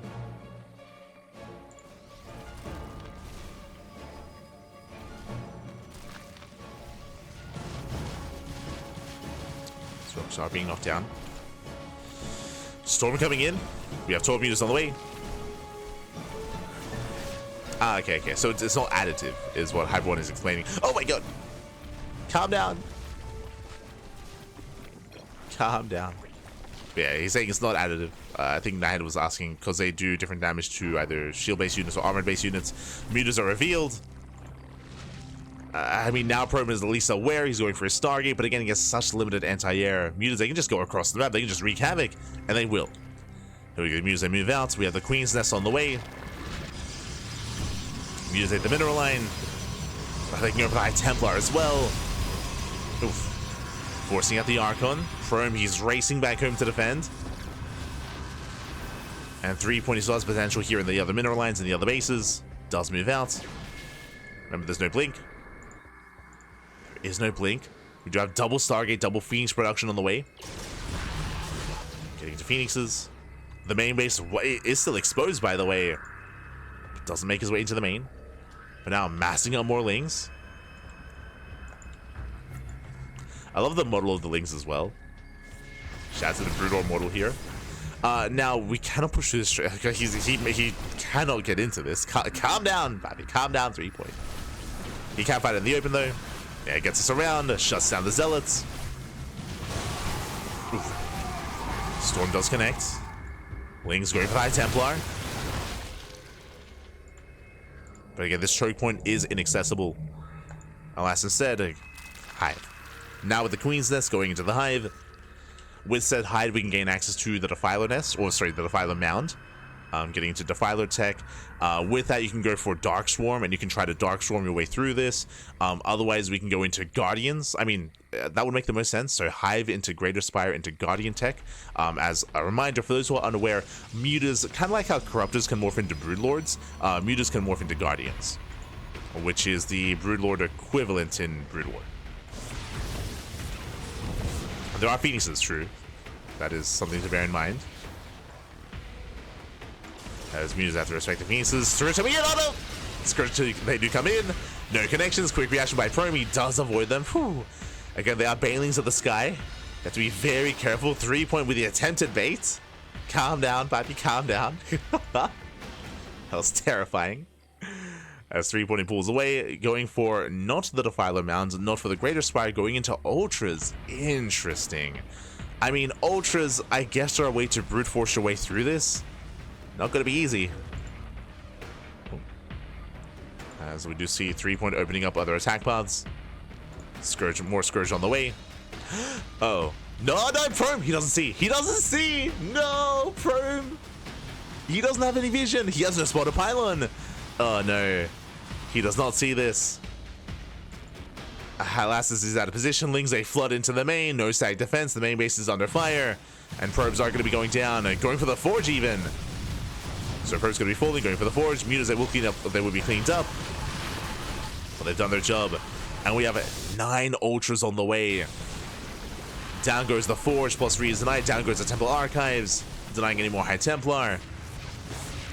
Lings, they do flood in towards the natural. Not getting too much done here.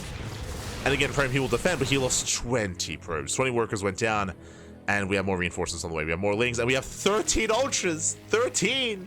That's a lot of ultras. Ay, ay, ay. As a reminder, again, 3-point has been expanding. He's been expanding here on the right-hand side. Did go into drop lords to drop one over. Oh, no, sorry, my apologies. He did break through these rocks. So 3-point just taking more bases, has a greater economy. Mutas, they will get across the map. They're going for the overlords. No anti-air. True. No anti-air. So the Phoenixes, they are getting damage done. Do have some sunken colonies on the way.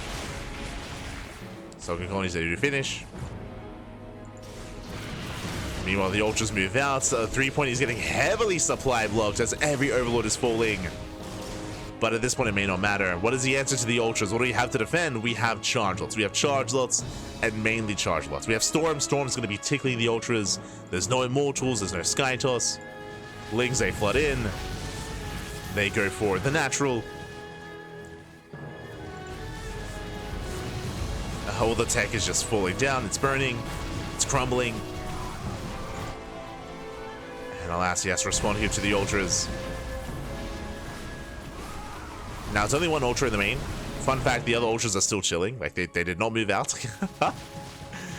As, I mean, he doesn't even need them. The main base goes down. The natural mineral line goes down as well. 24 probe kills. And now here come the Ultras. They're waddling in. They run into a wall of Zealots. They'll break through eventually. They're chunky boys. They'll get there. At the same time, Scourge are amassing.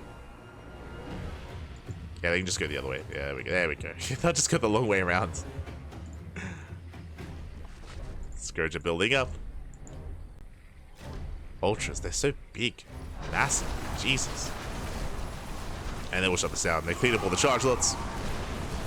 And 3-point heals are going to be overwhelming. Lings, they slip into the middle lines as well. There's barely a standing army left. As he tries to respond, Scourge, they shut down the prism. They're going for the Phoenix. Oh no, the Phoenixes! Oh, he connects. Yeah, it does connect. Takes down 2 of the Phoenixes. Takes down all 3. GG gets called, and 3-point will overwhelm. 3-point takes the game and maintains himself on top of the hill. GG. GG. Whew. Oh my god. GG, well played.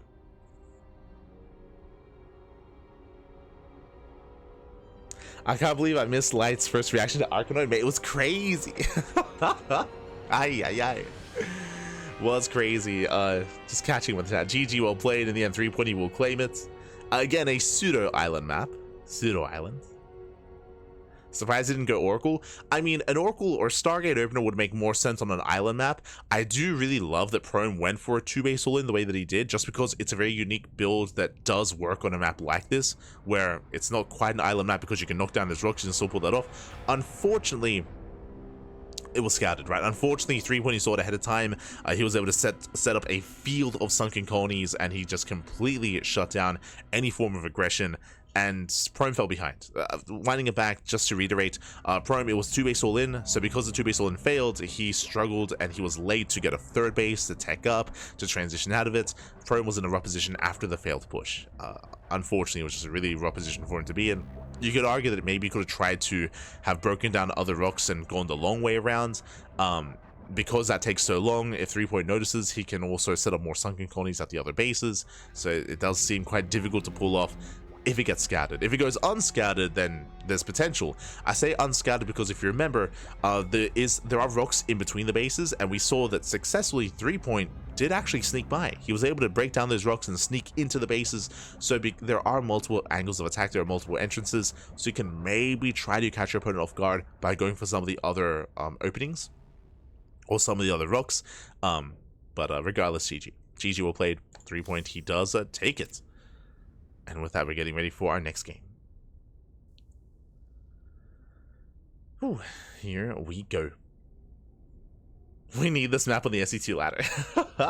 I mean, in general, this is one of the things that I appreciate most about StarCraft Evolution, and even about Kung Fu Cup as well, is that we're able to showcase some of these Brood War maps, and you can see just how much more freedom they have when it comes to island bases, pseudo-island bases, choke points, just in general. Like, there's a lot more unique features and a lot more drastic changes, and yeah, they do feel a lot more diverse. I think that's maybe the best way of putting it. The Brood War map pools feel a lot more diverse when it comes to what they bring to the table. They feel a little bit less standardized, a little bit. But the reason why I say this is why I appreciate Kung Fu Cup is because specifically Kung Fu Cup is the only tournament that allows SE2 versus SE2 to happen on Brood War maps, and that's some of my favorite matches and favorite parts of Kung Fu Cup is SE2 versus SE2 on Brood War maps, and also Brood War versus Brood War on SE2 maps. Like those are like some of my favorite things about covering Kung Fu Cup whenever we cast it. It's always a lot of fun to see that.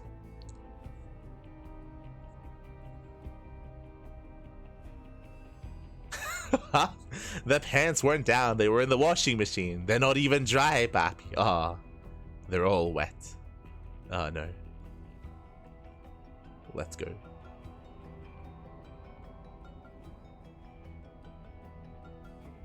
Go. Is the ultra size modified for balance? Because I thought in StarCraft Brood War they were smaller. They look more SE2 size. As HonMonO explained, yes, they are larger here. As a reminder, this, for those that may be watching this for the first time, this is not a direct port of Brood War. Specifically, I mean, it was directly ported and then it was adjusted and balanced. So this mod is specifically worked on and balanced and adjusted. We go over it during the podcast, but almost every week there's like adjustments and patches to the mod. Of course, as the team works on it, balances it to make sure it's as balanced as possible, or working towards that in this competitive aspect, right? As there are a lot of tournaments and a lot of competitions involving StarCraft Evolution. So it is actively being patched. I should also emphasize that whenever there's a patch, whenever there's a change to the game, they specifically only adjust and they only balance the Brood War side of the races. They do not touch the SE2. Like SE2 is that is remained the same. The SE2 races in the base game and in this mod as well. That is kept the same. Just as heads up. But here we go. We're jumping into our next game. Oh. A little bit premature here. We're jumping into our next game. We have our next challenger. We do have a revive, actually. We have a revival. It is going to be the Taiwanese Protoss player stepping back into the ring. Here we go. Oh. As spawning in the top left-hand corner of Death Valley, once again for the third time tonight, we have our South Korean Zerg player, the Red Zerg, representing among SE2 people. It is 3-point. The current king of the hill with 2 wins under his belt, and spawning in the bottom right hand corner, we have the Brood War Protoss player from the land of Taiwan. It is StarAtt. Let's go.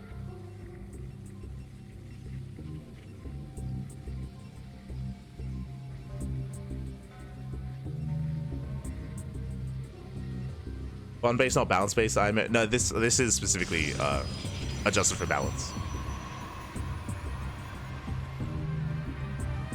So it's important to bear that in mind. That the patch, also that the mod is actively being worked upon. Meanwhile, we do have let's go. We do have the initial hatch block coming in, going for the eBay block as well. Sorry, Evo chamber block, I should say. Here across the map. Meanwhile, we do see StarAtt opening up with a gate forge into macro cannon rush. Let's go. So we'll be opening up defensively back at home. This is a bit of an older school build to set up cannons defensively and I guess offensively as well. Pylon gets thrown down and the cannon rush is upon us. Now, because the initial gateway here, this is designed to expand. This is designed to deny the expansion here of the opponent and expand back at home. As here comes that cyber core. This is not meant to kill.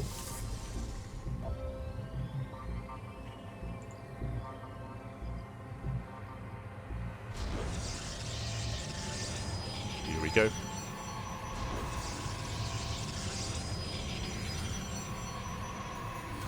Unlike a certain organization that handles its 2 balance. Oh, you mean Hyper 1?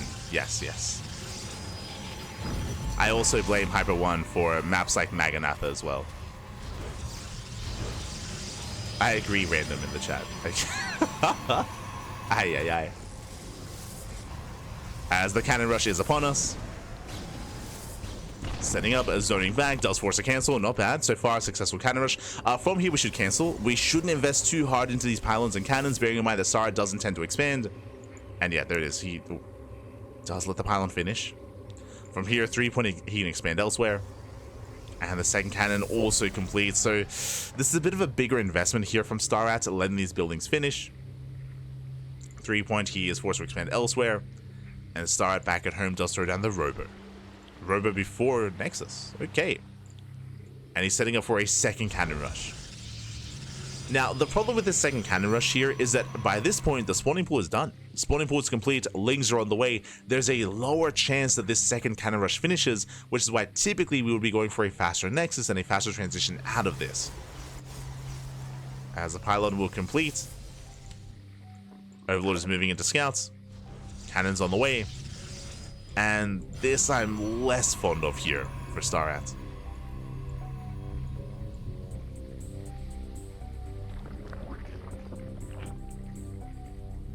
Here we go.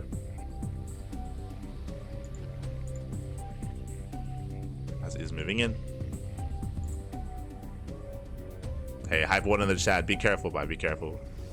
You want to cry somewhere else.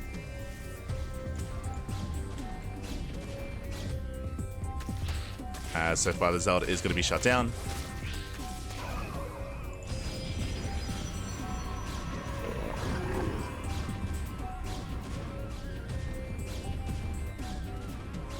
So far, the cannons do finish. We just... I'll be honest, I did forget about these mineral walls, so because of that, the army actually can't get in. He's locked out, Bap. He's locked out of his own natural. The hatchery under fire.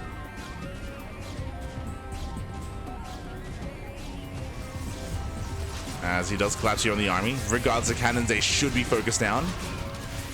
Yeah, 3-point, he will defend. Takes down the cannons, takes down one, takes down the other. Okay, he will hold. He will hold regardless. The base does get low, but he does expand. Does hold on to his natural, and the game from here will continue. With the initial Robo Opener going for the Reaver Drop. Reaver Drop is on the way.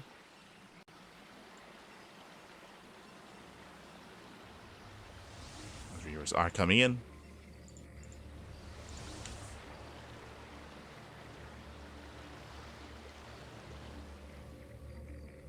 Likewise, checking the vision here, 3-point. He is unaware of the Robo. He's not fully aware of what's going on. I say that Link Scout does confirm. Yeah, 3-point does spot the shuttle. Does spot the shuttle moving out. 3-point getting ready back at home.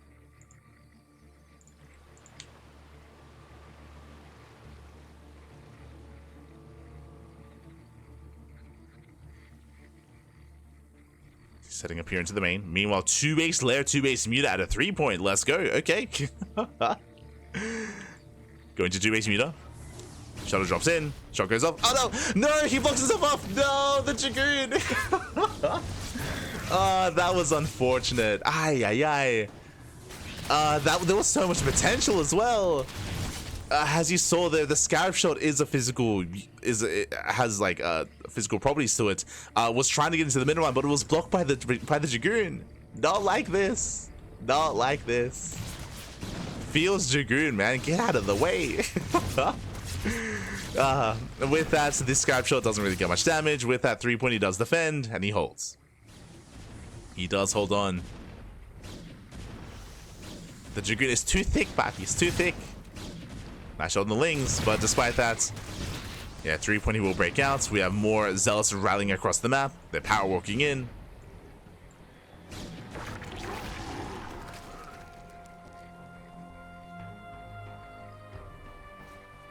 So at least the army does survive, keeps Reaver alive.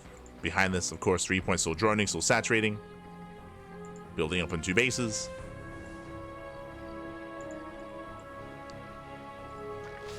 And the Muta production has yet to really get underway. There we go. We have 4 Mutas in production. Checking the vision, StarAtt. He did see the Spire. He is aware. somewhat aware at least. Back at him still just working on charge. Going for the kill. Moving up the ramp, out into the open. One queen goes down, Lings that collapse on the army. Oh, brutal shots going off though. And Lings that get annihilated, queens under fire as well, and StarAtt, he breaks the main. He breaks on in, taking down the queens. Oh, shuttle goes down. And the queens are falling, yes, but how much economic damage? As he's trying to make his way into the mineral lines, but the shuttles, sorry, the reavers are so slow. Yeah, they do not get in. Reavers go down.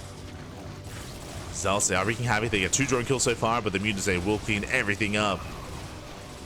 3-point holds. 3-point he holds, he defends. Kings up all the charge lots. Back at him, StarAtt, he's on a comfortable 2-base economy. He does have a higher probe count, not looking too bad whatsoever. But now switching into Dragoons and switching into the Stargate. From here, we can get into Corsair production. But for now, StarAtt, he's stuck at home. He's stuck at home, stuck defending. Mutants have arrived. There's going to be 9 mutants so far. Getting up to 11.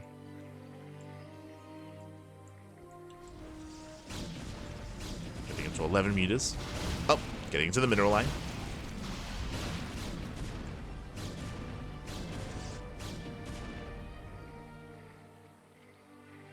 Likewise popping off.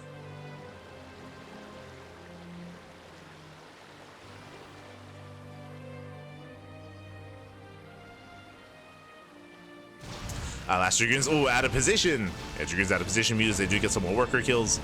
Last, I mean, Dragoons are so immobile here, and if they're not left in, they're not left at home, it's going to be another 10 probe kills. Ay, ay, ay.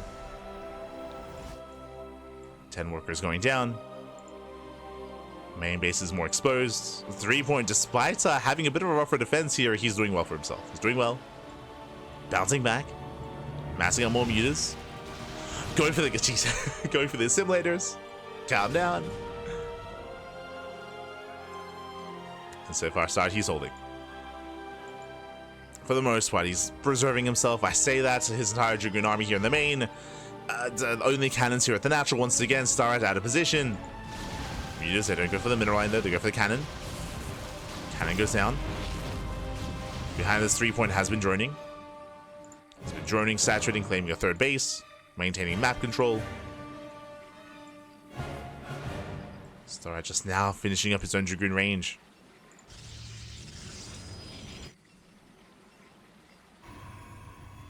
And he somewhat splits up his army. Behind this, going into Storm, going to Temple Archives. Once again, the assimilator's under fire. 3-point being cheeky.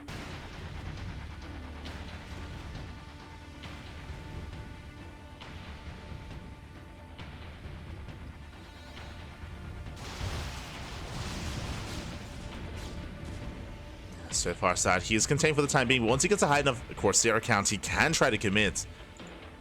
Likewise, once he gets into Storm, assuming he does. Meanwhile, Ling's coming to reinforce. You have a Roach Warren thrown down. So going to be Ling muted for the time being, collapsing here on the Dragoons. Where's the splash damage? Yeah, without Storm, without Reavers, the Dragoons, they are going to be going down. Lings, they tank well. Corsair's now coming in. Oof. Shutting down the mutas. Link said he picked off. Mutas have to back off. I mean, he had a stronger start to the game, and for now, he is somewhat maintaining himself, but 3-point is catching up. He's catching up. At one point, StarAtt, he had like almost a 20-worker lead. More like 15. But then he lost probes, and it was contained. 3-point is recovering. Oh, as we are... Oh, the cannons are still there. Cannons still in position. Going to be cutting Corsairs up 4. Just 4 Corsairs. Storm is halfway done. I feel like once Storm finishes StarAtt, he can push. He can like start being active, start moving out.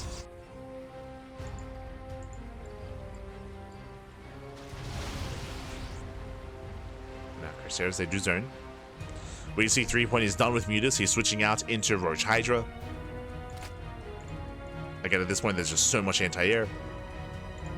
And here comes the push. Here comes the move out. I think a Storm is done in 15 seconds. StarAtt needs a little bit more time to finish up that Storm.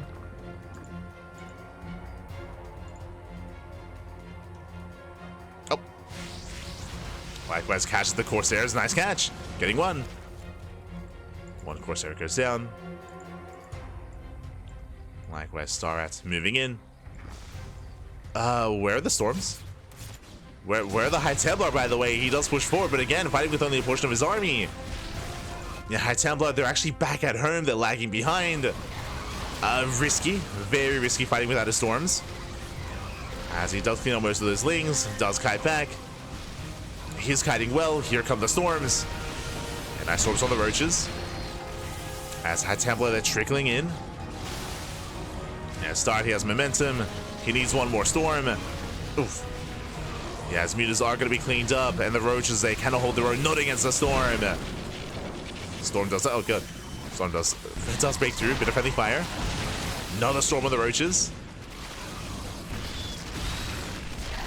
Alas, StarAtt, he's running out his team a little bit here. A lot of Dragoons are going down. They're being targeted.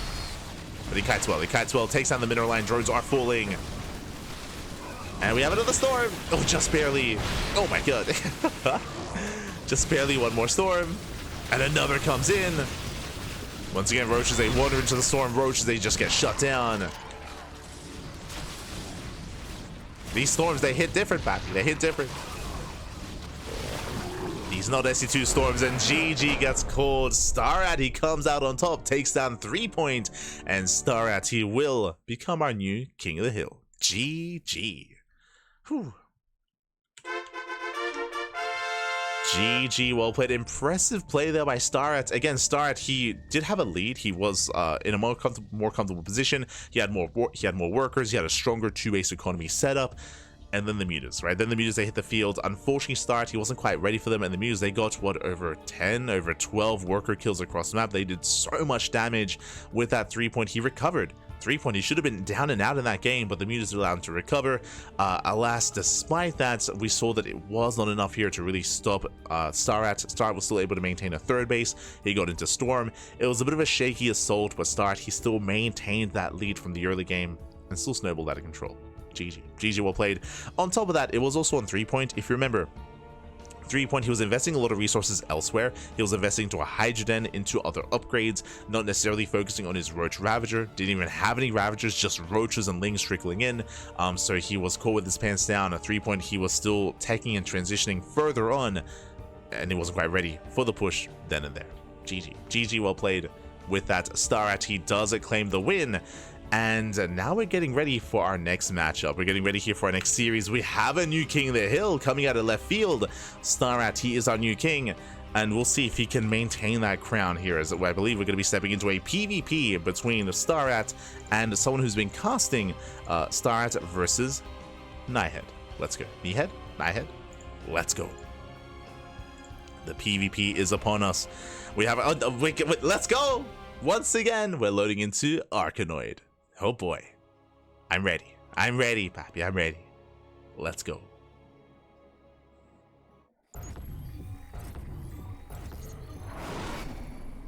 And spawning in the bottom right hand corner, sorry, top right hand corner here of Arkanoid, we have the purple Protoss player. We have the purple Protoss himself, our new challenger. It is Nihed. And spawning in the bottom right hand corner, we have his opponent. We have the runner. We have the red Protoss player, the brutal Protoss, the current reigning King of the Hill. It is StarAtt.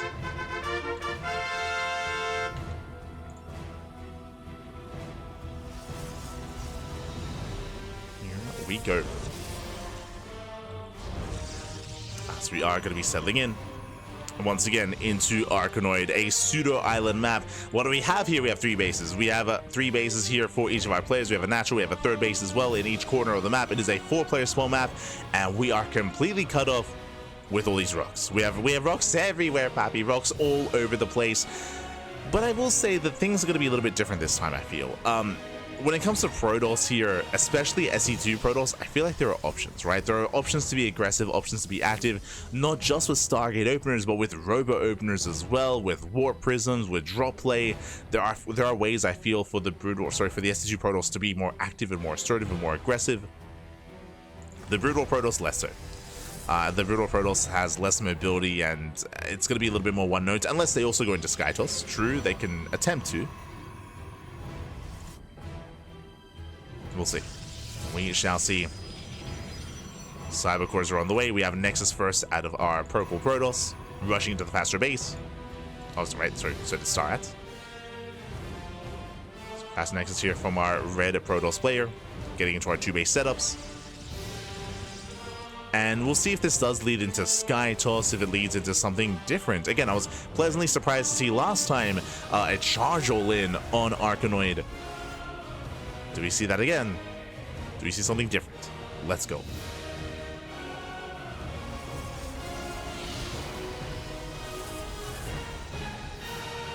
Here we go. These are Stalkers or Dragoons? Dragoons, pappy, Dragoons. Ah. Against SC2 Terran. What brutal race?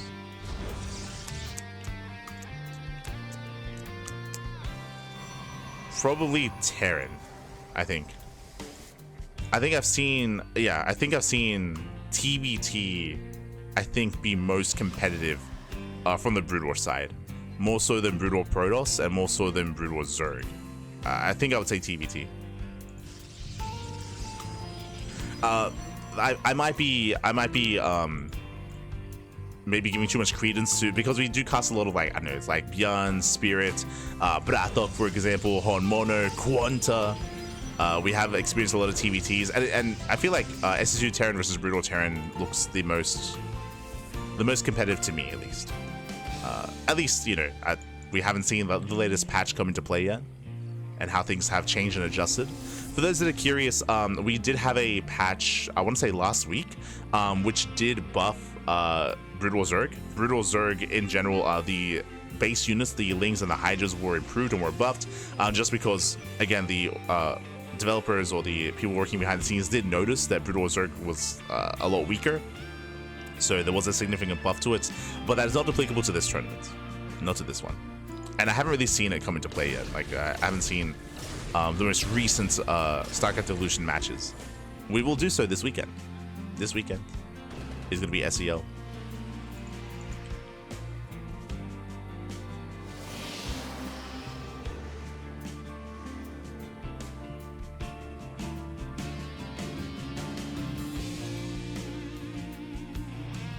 But now that we are going to be settling in, do have our initial setups here, and we have Mass Stargate on the way, so it's going to be Skytoss. Let's go. We have our Phoenix opener here out of Nihed. Sorry, just a little bit distracted. And we do have our attempted Mass Stargate out of StarAtt as well, going into Scouts. So we have Mass Scout initially. Now, Scouts actually have really good anti-air damage. They don't have any splash damage. That's where the Corsair comes into play, as I would imagine a more supportive unit, as Phoenixes do build up.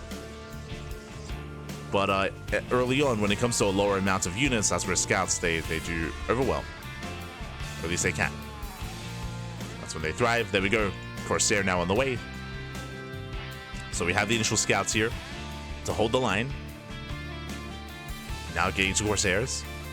Behind this, also going to charge. Interesting. So going Mass Corsair into Zealot Legs. Meanwhile, we have more Stargates on the way from our SE2 Protoss player, going into Mass Phoenix. As we get into this, a big shout out to Ryan Victor's in the chat. Thank you so much. Thank you so much for the raid. Hope you had a great stream. Hope you had a great, I'm assuming, ladder session. Hope you had a great time, and welcome. Welcome, one and all. We are covering... Oh, my apologies. I should clear that up. There we go. We are covering a tournament here, StarCraft Evolution, not specifically StarCraft 2. It's StarCraft 2 versus Brood War. As we're nearing some of the final matches here. So it gets chopped in. We have our fleet beacon on the way. That should be for Phoenix range.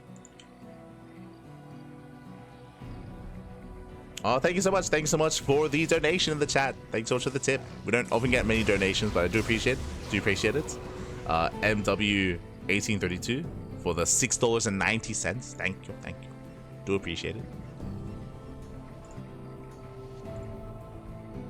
As we're still going Mass Phoenix from the side of Nihed. Likewise, StarAtt still going into Mass, or a mixture of Corsair as well as Scouts. Now, we did see the Citadel of Adun earlier. I assumed it was going to be for Zealot Legs. My apologies. It's going to be for, instead, Archon production and Storm, which would be a really good way to support the army, going into Archons, going into High Templar and Storm. So Temple Archives on the way. Meanwhile, Scouts, they do get into the mineral line, they do shoot down. Likewise, Corsairs, they hit a zone. Phoenixes, they're prone to stack. Oh my god, they're prone to stacking! And the Corsairs, they will shut this down. Massive shots going off. Phoenixes have to pull away. Again, they have to pre-split. They have to spread out. It's such a different dynamic. So in SE2 Phoenix Wars, you have to stack your Phoenixes. Here, if you stack, you die. You cannot stack your Phoenixes. Void Rays are on the way. The mineral line goes down, and StarAtt, he will dominate this base. Oh my god. And once again, Corsairs, they punish. 16 workers going down. Oh god. Don't stack, papi, don't stack. For those that are curious, Corsairs do splash damage. Like, the Corsair does anti-air splash damage. So you cannot stack against them. I mean, you can, but... I mean, we see what happens here. Oof. As Void Ray moves in, the Void Rays are going to be targeted down.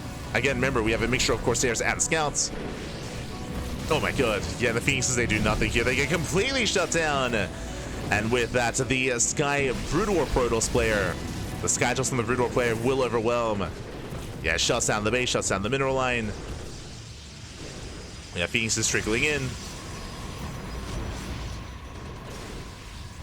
Oh my god. Yeah, and there's just nothing left. There's just nothing here. Behind this, we have DTs on the way. Again, we did go for the overall Temple Archives. Now to Fleet Beacon. GG gets called, and StarAtt, he will shut down Nihed. He will take the game and maintain himself as the King of the Hill. GG. Whew. GG, well played. Again, it's definitely a new dynamic that you have to get used to. So winding it back a little bit here, when it comes to StarCraft 2 versus StarCraft 2, when it comes to Phoenix Wars or Skytoss versus Skytoss, it's such a different dynamic, and you have to like change your muscle memory, I would imagine. So in Phoenix Wars, it is so important to stack. It is so crucial to stack your Phoenixes because it allows all your Phoenixes to attack at the same time. And if you spread for a fight, then half your Phoenixes won't even attack. They won't even get their shots off, and you waste damage, you waste DPS, and you get overwhelmed, and you can just lose the fight then and there. Here, with SE2 versus Brood War, again, stacking Phoenixes will get you killed because of all the Corsairs. Now, something that I do know is that it's certain units like Corsairs and Valkyries are very similar. They do so much splash damage, or AoE splash damage anti-air wise. I know that some of the numbers have been adjusted in the most recent patch to lower that a little bit. Still, overall, if you have Mass Corsair, it'll still do a lot of damage, but it'll take a little bit longer to scale up in that sense. But clearly in PvP, I feel like Mass Phoenix is not the answer here. I feel like that's not something you can easily pull off against the Brood War Skytoss. So, yeah, interesting dynamic once again, though. It's possible that you might have more success. We saw attempted Void Ray transition out of Nihed. It's possible that going Void Rays to begin with might be a better solution, or even just abandoning Skytoss and going into Blink Stalkers. Remember, this is a pseudo island map. There are a lot of rocks. You can knock down the second layer. You can still blink from base to base. Possible that maybe going into Blink Stalker play would be better, specifically in PvP on Arkanoid. That's possible. As Corsairs don't shoot down. They don't shoot down. Scouts do, but Scouts anti-ground damage is not amazing. It's okay, but you know what it otherwise could be.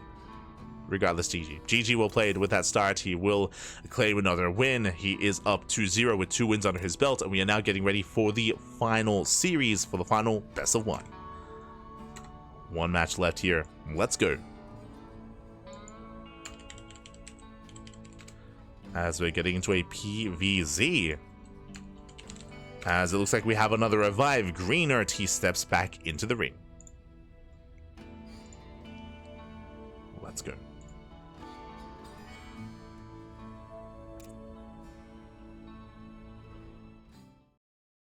He needs to get dumpster. I despise that better. It's possible that it's possible that, again, like, Phoenix play might just not be too viable in PvP in this game mode. But for now, we're stepping in. We're stepping in and spawning in the bottom left-hand corner. We have the Canadian Zerg player. I say Zerg, random. The Canadian random player rolling and landing on Zerg. The teal player for Born Gosu. It is Greenert. And spawning in the top left-hand corner, we have his opponent. We have the Brood War Protoss player for land of Taiwan.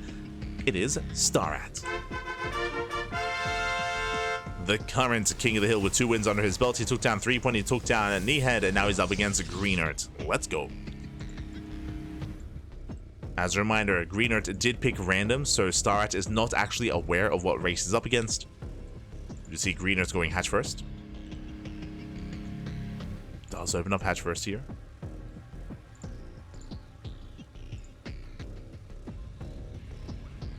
So initial hatch gas pool. Likewise, StarAtt's going for his own gate expand as well. We're settling in. As a reminder, this is a 4-player spawn map. 4-player spawn. We have bottom left, bottom right, top right, and top left as well. Greenert moving in with his Overlord Scout. With said Overlord, he will confirm the location of StarAtt. Likewise, StarAtt, he does go for the vertical scout first, so he will find Greenert almost immediately. We'll find him. We'll come across him.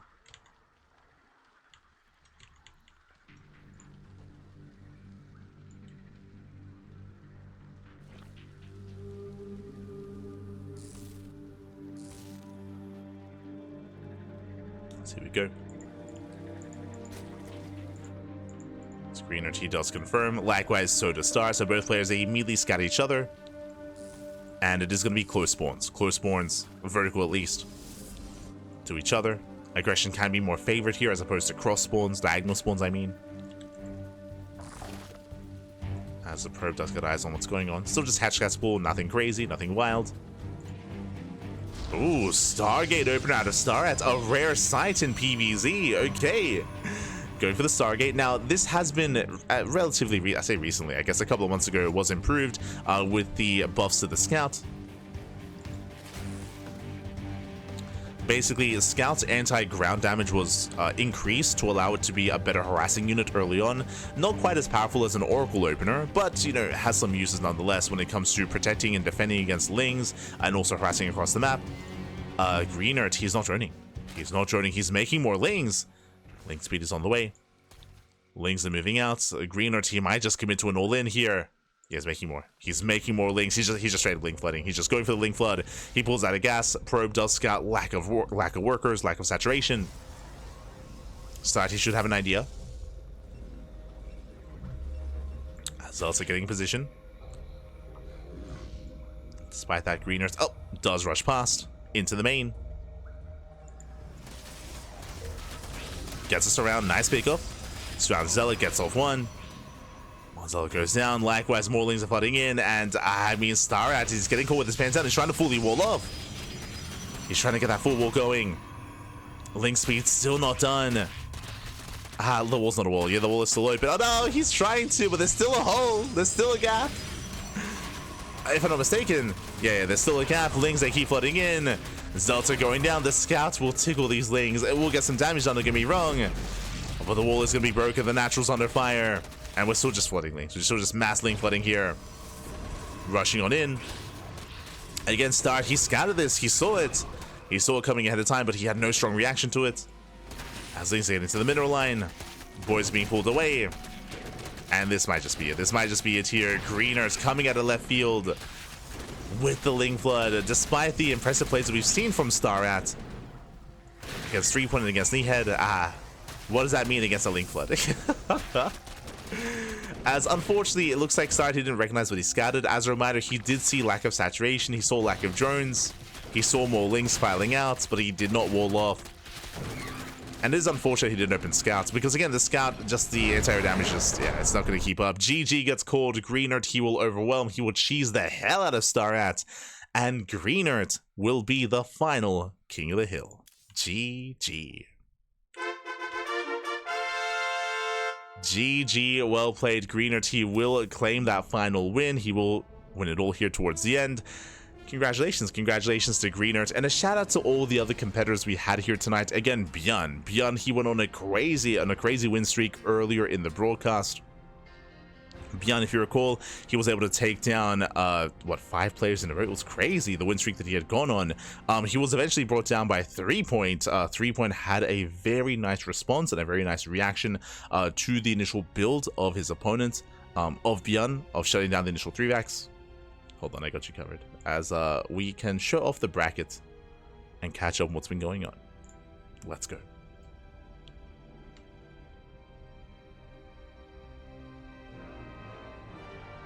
Let us go. We have the technology. Bam. Beautiful. Okay. So here we go. We have our bracket here. We have our 10 matches. So ByuN, he started things off with a win here over Rebellion. He took down Rebellion, took down StarAtt, Nihed alongside Greenert and HonMonO. 5 wins in a row was crazy. ByuN, he went on a crazy win streak, taking down player after player after player. Again, heavily relying on his 3x sim timing, and then threepoint stepped in. Then threepoint, he did step into the ring. He was able to shut down ByuN, able to claim the win and stop his win streak from getting out of hand, at least too far out of hand. It was an impressive game there by threepoint. I would say maybe even the highlight series of the night. I mean, I really did enjoy the Arkanoid maps. True. The Arkanoid games were a lot of fun. So that's the Arkanoid games are going to be near and dear to my heart, at least. But for the most part, threepoint, he does shut down ByuN. He goes on a short win streak, taking down Prome as well. That was on Arkanoid, and then StarAtt, he did come out of left field. He had an impressive performance here over on Death Valley. On Death Valley, StarAtt, he was able to cripple threepoint early on. He was able to keep up for the most part against the mutas, and then catch threepoint teching on Death Valley. That led into StarAtt versus Nihed, and of course the final game where he just got link flooded, Greenert, as the final king of the hill. The most unlikely of kings of the hill. GG well played. Congratulations to Greenert for winning towards the end, and a shout out to all of our kings as well. Shout out to StarAtt, threepoint, and ByuN as well. GG well played, as this was our monthly SEL King of the Hill, and we have some more StarCraft Evolution on the horizon here, catching up with our schedule. You can see before you, we just wrapped up with our Friday morning broadcast. Tomorrow we're going to be live with Fire Cup, the playoffs in the morning. That's going to be our morning 9 AM coverage cast, and in the evening we have StarCraft Evolution League as well. And this will be on the latest patch. This will be with all the most recent changes, with all the adaptations, with everything coming at you fresh here and now. I believe for the first time. I think this is going to be the first event outside of Kung Fu Cup, featuring the new patch. It is going to be StarCraft Evolution League number 10. So number 10, that's going to be tomorrow evening.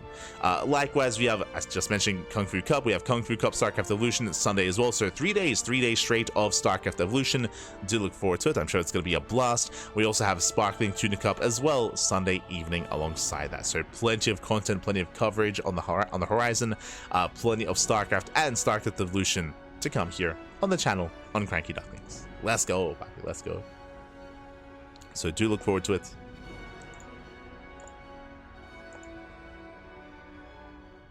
It's catching up. ByuN got, yeah, ByuN, he popped off. He was crazy. Let's go. But look forward to the event tomorrow, just because some of the feature changes that I'm willing to bring up here. First things first is that stim build, the 3x stim timing of ByuN is going to be nerfed once again coming into that tournament. It is going to be a little bit less effective. I believe stim is going to have a higher research time. Medics, I believe, have been reduced once again in their effectiveness. Firebats are going to be a little bit less slippery, and it's going to be a little bit more easier to micro against Firebats as well. Like, a lot of changes are going to be coming in, affecting Terran coming into tomorrow's broadcast. Another change is going to be the strength of the Corsair. I did mention earlier, specifically the strength of the AoE, or the splash damage of the Corsair and the Valkyrie, are going to be reduced. It's still going to be quite effective, don't get me wrong, and in high numbers it's still going to be quite effective as well, but in lower numbers less so, just because the overall base damage is going to be reduced for that splash damage. So they're going to be less of a hard counter to mutas and to phoenixes and to Vikings and other air armies. So that's another big change. Another one, of course, is the ability to show you where your opponent spawns on 4-player spawn maps. A big change, which I'm really excited for, because it may have implications coming into SE2, and it might be an alternative kind of solution to bringing in 4-player spawn maps in StarCraft 2 as well. That is the pings. So basically, once you spawn into a 4-player spawn map, it will ping 2 locations, confirming 2 possible spawn locations of your opponent. One location won't be pinged, and basically it rules out that location. So once you step into a map like that, you will at least know one of 2 possible. You at least rule one out. You rule one out, so it becomes a little bit easier to scout and easier to figure out where your opponent is, and easier to scout an all-in as a result, an all-in or a proxy. So some big changes are coming in over the weekend, so look forward to it. Do look forward to it. Again, shout out to the balance team working behind the scenes. Another big one is Brood War Zerg. Brood War Zerg is going to be buffed. I believe when it comes to the Hydra and the Ling, they're going to be improved and increased when it comes to their overall base damage early on. I believe the attack speed of the Zergling is going to be increased, if I recall correctly. If I recall. Or at least, no, sorry, not the attack speed, the attack rate. There we go. The attack rate is going to be reduced, which means it attacks faster. So yeah, I guess attack speed works. Here we go. But yeah, there's, I mean, I only touched on like a brief amount of changes. There's so many more. There's so many more changes. If you want to help support StarCraft Evolution, SEL, sorry, StarCraft SCEvo in the chat. There we go. StarCraft Evo to help support StarCraft Evolution. There is a Patreon for Team Caprulu, so you can help support the funding and the maintenance of this mod, and of course the improvements, all the modal updates as well. A lot of work gets put into this mod, and you can support it via Patreon if you wish. You want to take that extra step, if you love this mod, if you want to support it, if you want to help it grow, and even maybe have some say in certain things as well. I believe there might be some Patreon tiers that allow you to actually pick what map gets ported next. I could be mistaken, but I believe there is kind of like a way to allow for that to happen, so you can have like a bit of an influence here. If there's an old Brood War map that you did love in the past that you enjoyed, then you can also bring that to the forefront as well. I thought they had uploading custom maps disabled currently due to the lobby injection. That is true, but the changes that I'm referring to, I believe, happened before that occurred, before that lockdown happened. So I believe the changes they're still live. The most recent changes, I should say. Obviously, future changes are going to be postponed, but the changes that I'm referring to, they were applied. Yeah.